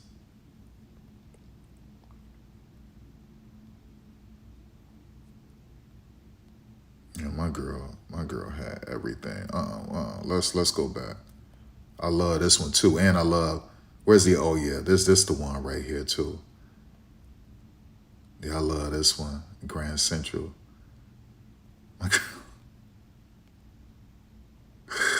All this is by design, y'all. All this is. She would take a photographer around, and they would just do these things. Like, let me do this. I just want y'all to see. Oh my gosh, Marilyn. Oh my goodness. The glam, the glam, the glam, the glam, y'all. Hold up. Yeah, and they trying to copy Marilyn, but it's only one. Marilyn Monroe. I hate to have to do this, but maybe I should just do curves. Because I don't want them to be trying to show some porn stuff, like some naked images of Marilyn. I don't want that. Marilyn body curves, yeah. Ooh, Lord. Ooh, Lord, Marilyn. I told y'all my girl was stacked. Yeah, she lost the baby at that time. Yeah, my girl was stacked, man. My girl was stacked, boy. My girl was stacked, boy. My girl was stacked, man. I told y'all. That's why I say she'd dominate any era, y'all. My girl would dominate any era. Any era my girl would dominate. My girl would dominate any era, man. Any era. Any era, my girl dominating. My girl dominating any era. Any era. Any freaking era. Shh.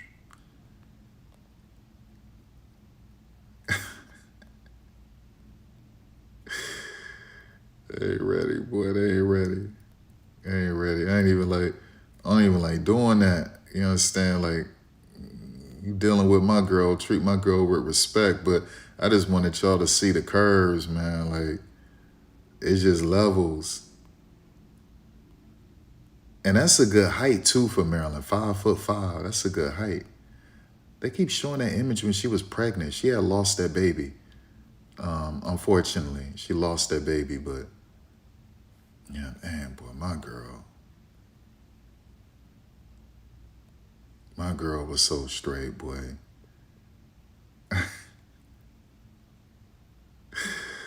My girl dominating all eras.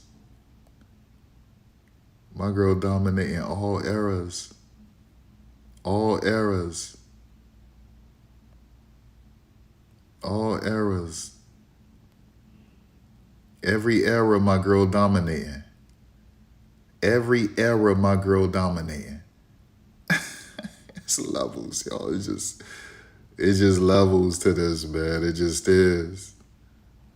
It just is, man. Like,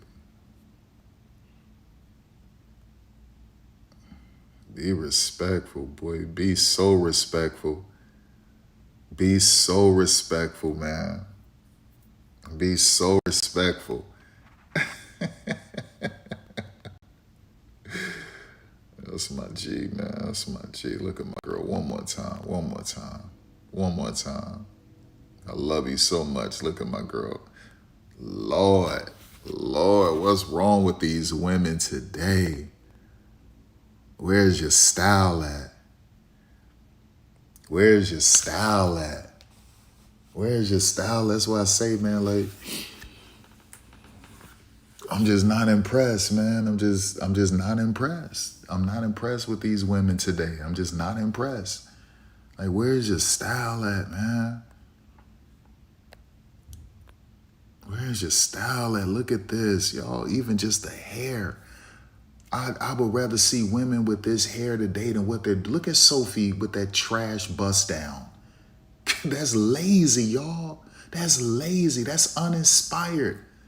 That's uninspired. Man, it's levels, y'all. I mean, come on. I can look at this hairstyle all day. It's levels. It's levels, man. It just is. So, anyway.